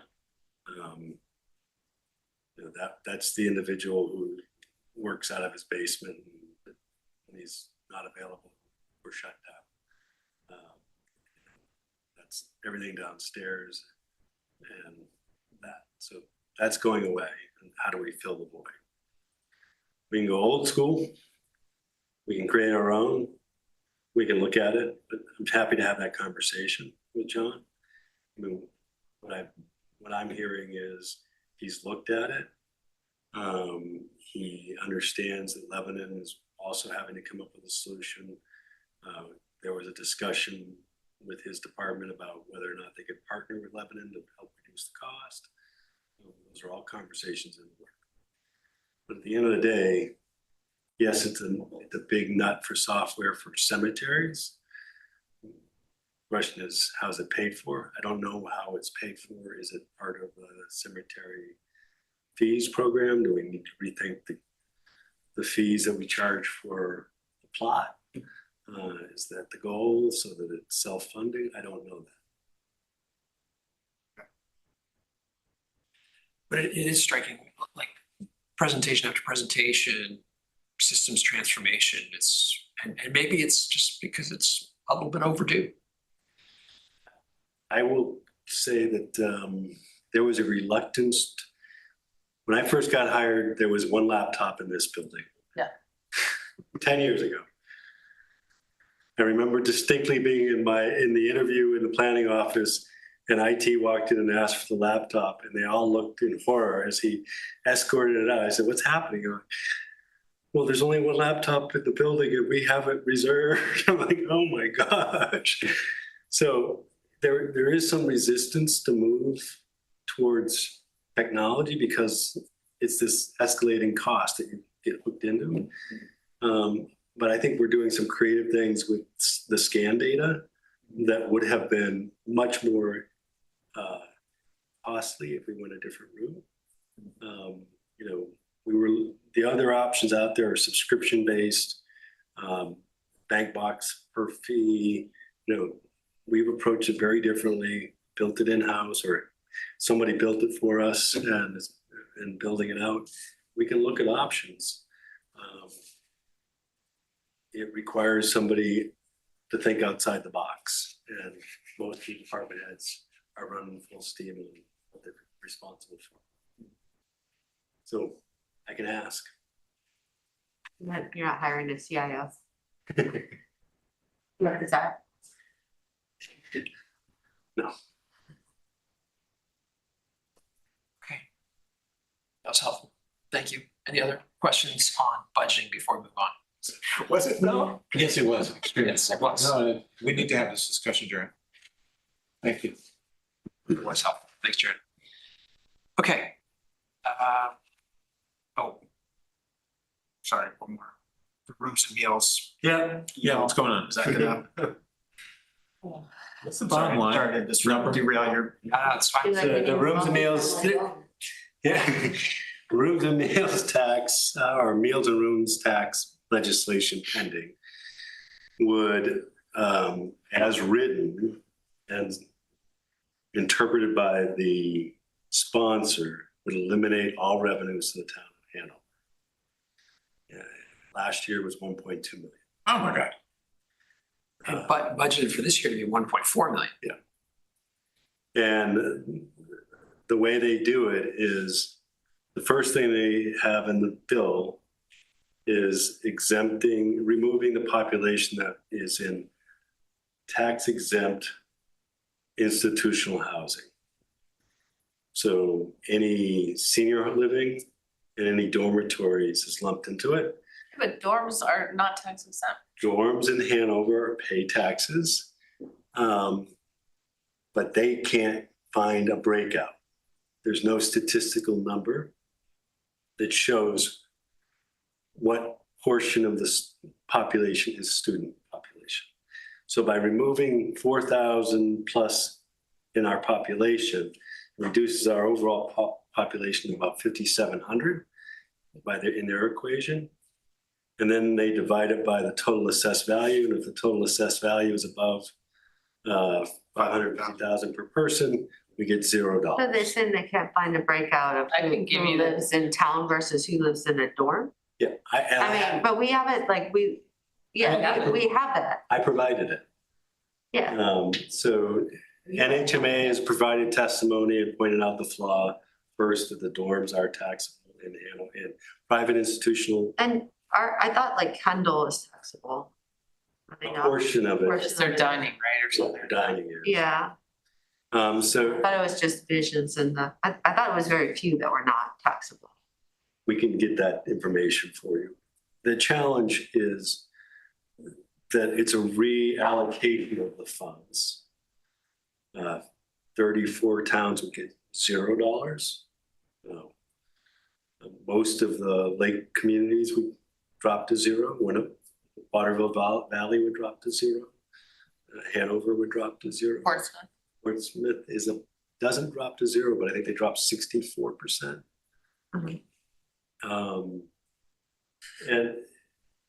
And so there's some flaws in the proposed legislation. I don't know where it is. They took no action at the committee hearing a week ago Wednesday. Is there anything that we can do? Testify? You can provide written testimony or testify in person. There's a little button you just click. You have to know the name of the bill, what day the hearing is. I can send it all to you. So that's a little disconcerting. Is there any communing of the towns that are Yes. affected? So there's a group of town managers that are affiliated with college towns that communicate And this is one of the things we're communicating on. We often share our written testimony with each other, and it's channeled through NHMA so that they know about the discussion. NHMA supporting this, or? They are taking no position on it because they represent communities that are winners also. But Yeah, what's interesting is that it doesn't seem as though they could just not count people that are But paying. Yes, absolutely. But they did Also testify paying. about the flaws in the legislation. I think the biggest flaw in the legislation assumes that there's a disconnect between the tax status of the property and the services provided to that property. We're still providing police, fire, ambulance, and other things. Uh-huh. And the meals and rooms tax is one of the revenue streams we can use to offset the impact to the general fund taxpayer. I mean, not only that, but it adds insult to injury because those very residents that they're not counting are one of the drivers of our meals and rooms. You know, They're generating the money. generating that they're taking. So like it's a double. Yes, I mean, as it relates to students, my testimony spoke about visiting, potential students, their families, where they stay, how they use the services here. I don't know the background of the sponsor. I'm assuming he's looking to offset a budget problem in his community. This is the way he's.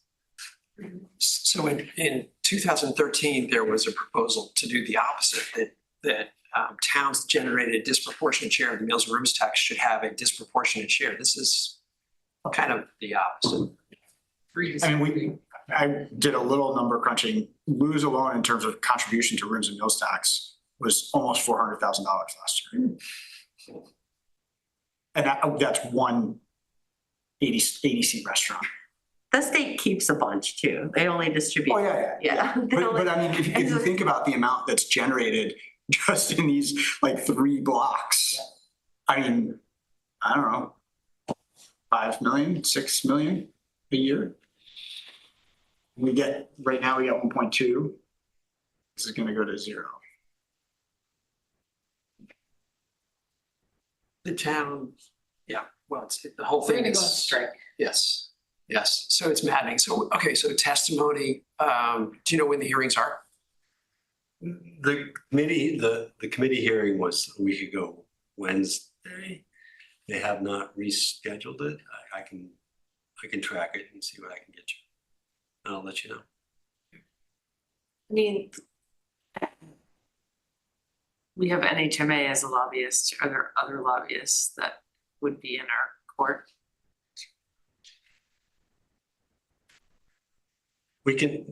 Let me touch base with Todd Selleck and see whether they're doing anything more than relying on NHMA. Thanks, Earl.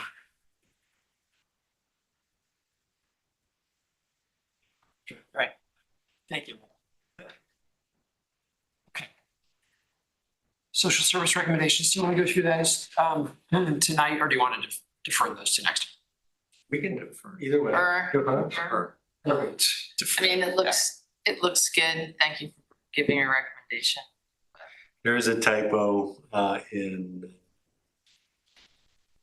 the Tri-County cap narrative. It should say 23.2, not 10,000 recommendation.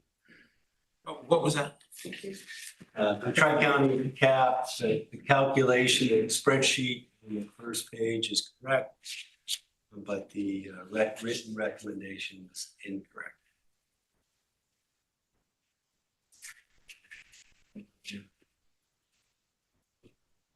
You see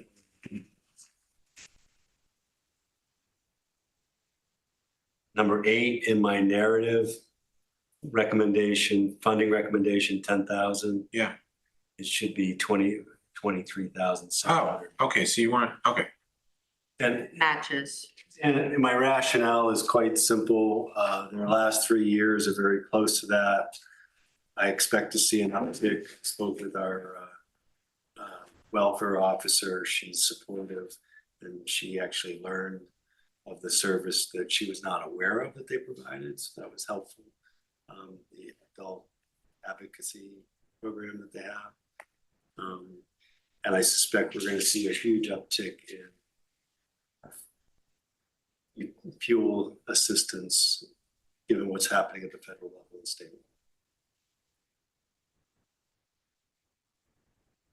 And their support information justified that they're spending roughly that to direct Hanover. You don't disagree, you disagree. Well, so my questions, and maybe I need to learn more about the agency, but if you go through their annual report, there's only 2% of the revenue comes from local municipalities. 98% of it comes from federal assistance, state assistance. They have a lot of funding sources. So, for us to pay full freight, clearly it's a very, very small fraction of their expenditures are covered by municipality. So my questions relate more to that. So we can dive into that. Why don't we come back to it? If the board has any questions, let me know on my recommendation or any other information provided. I think we have the clarifying question information in your packet generated from the last meeting. So with that. Okay. Thanks, Rob. Do you have other things that you wanted to share before going to approval of items by consent would be next? I do not. You do not. Okay. All right. So approval of items by consent include January 12th minutes, the banner requests, which are just Dartmouth College, and donations to Etna Library. Does anyone want to pull anything out of the consent agenda? No. Okay. Is there a motion with respect to the consent agenda? I'll move. Second.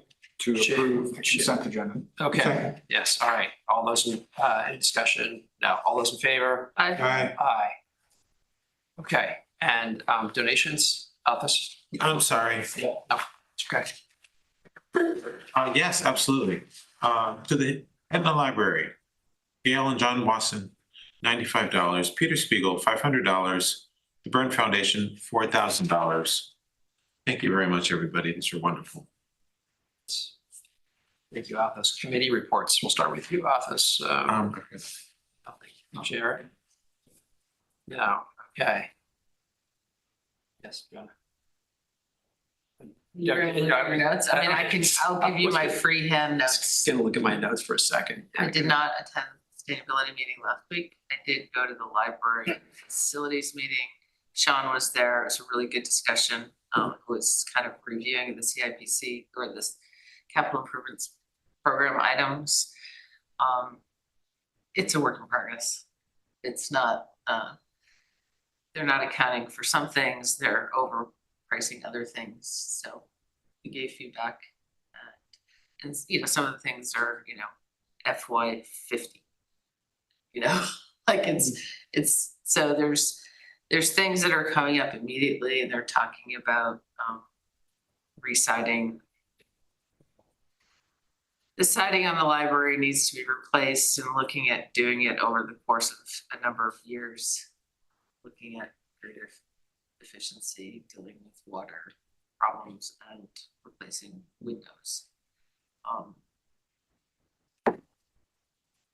There was Sean had some great suggestions. There was just general concern that doesn't look like a partially done construction site for 4 years, like doing one side and then not doing the other side for 4 years, because that's when money comes in.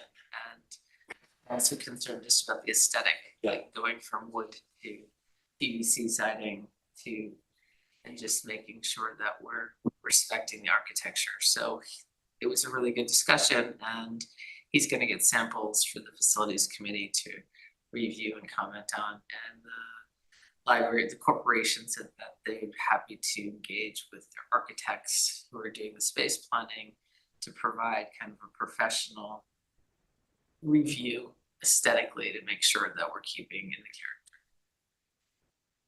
So that was the facilities. Lose that Jersey barrier someday too. Pardon me? Maybe lose the Jersey barrier as well someday. Oh, Someone yeah, has and to we talked kick about it all replacing in, the stairs take it with all metal in. stairs, so snow can, I mean, Sean's awesome, you know, he's really like paying attention to stuff and really. Are they still getting it. doing the retaining, are we still doing the retaining wall or? I don't have an answer for you.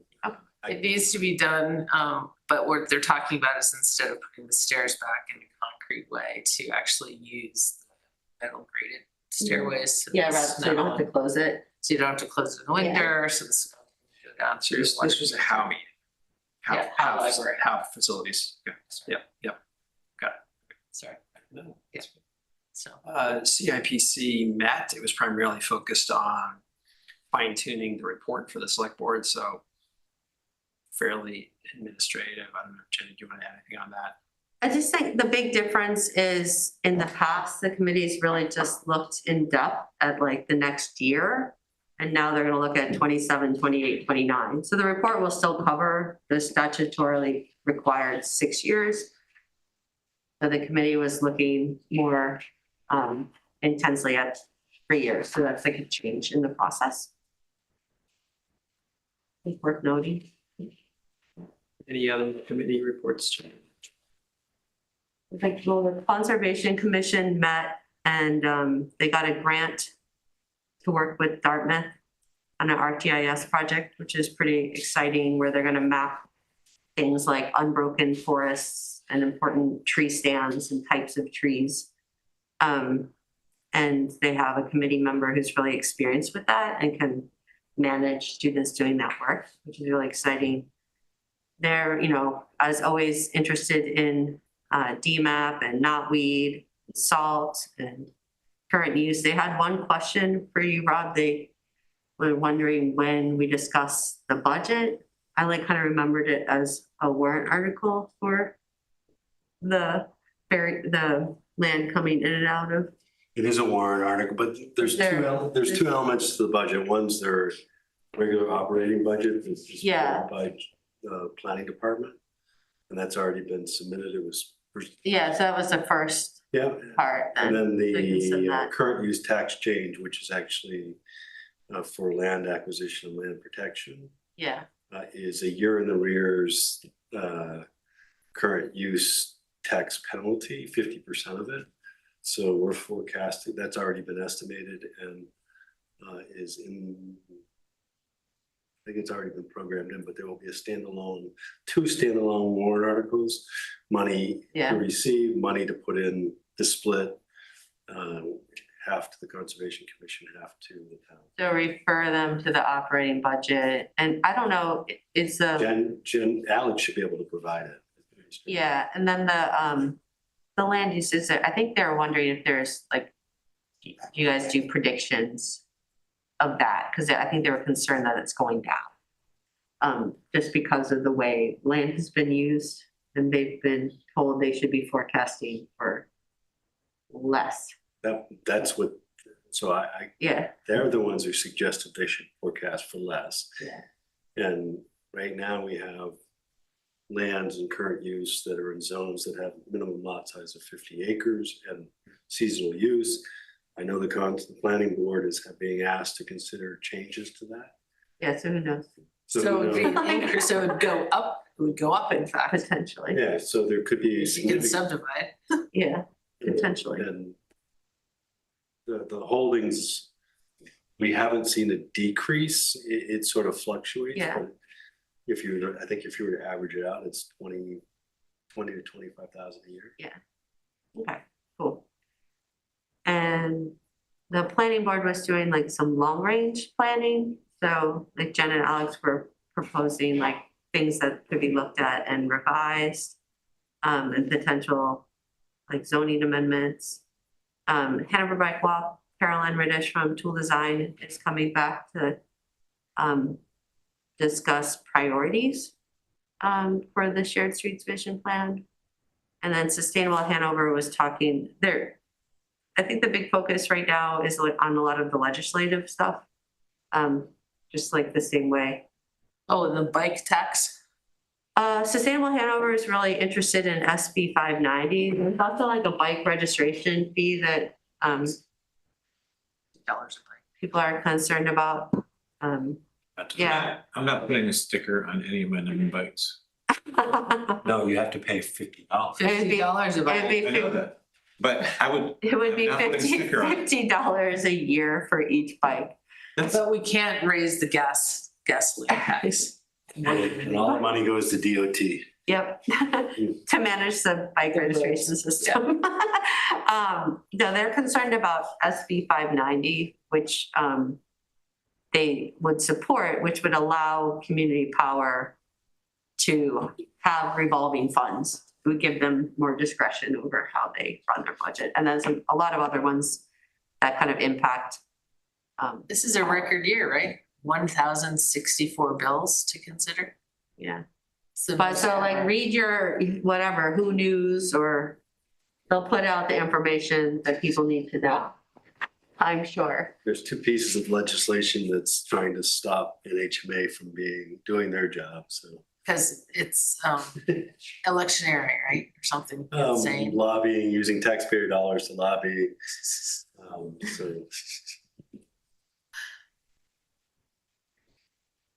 All right, thanks, Jenny. Anything else? Okay. That's it for committee reports. One thing I'd like to ask though, I mean, if we, like, one of our OKRs was to come up with the shared streets plan. I think it's great that the bike walk committee is doing that. It would be nice if the select board. Yeah, we haven't what's seen. going on. Yeah, we haven't seen it yet, so that's why, like, it's February Yeah, 2nd. Thanks for keeping us informed. Yeah. When she comes, I tell you, she's been working on it. And it was on this plan, right? So It's on the OKRs. Yeah. it is a document that the select board, it's a draft that needs to be presented to the select board for their review and ultimate fire. So we'll get there. We need to carve out some time to address how we prioritize projects and what they include. Thank you. Thank you. We do not have need for a non-public? Thank God. Yes. No, okay, all right. We're going home. Nick, thank you. Nick, thank you. Very much. All right. I think 4 driveways this morning, got in a car, drove 2.5 hours here and made my walkways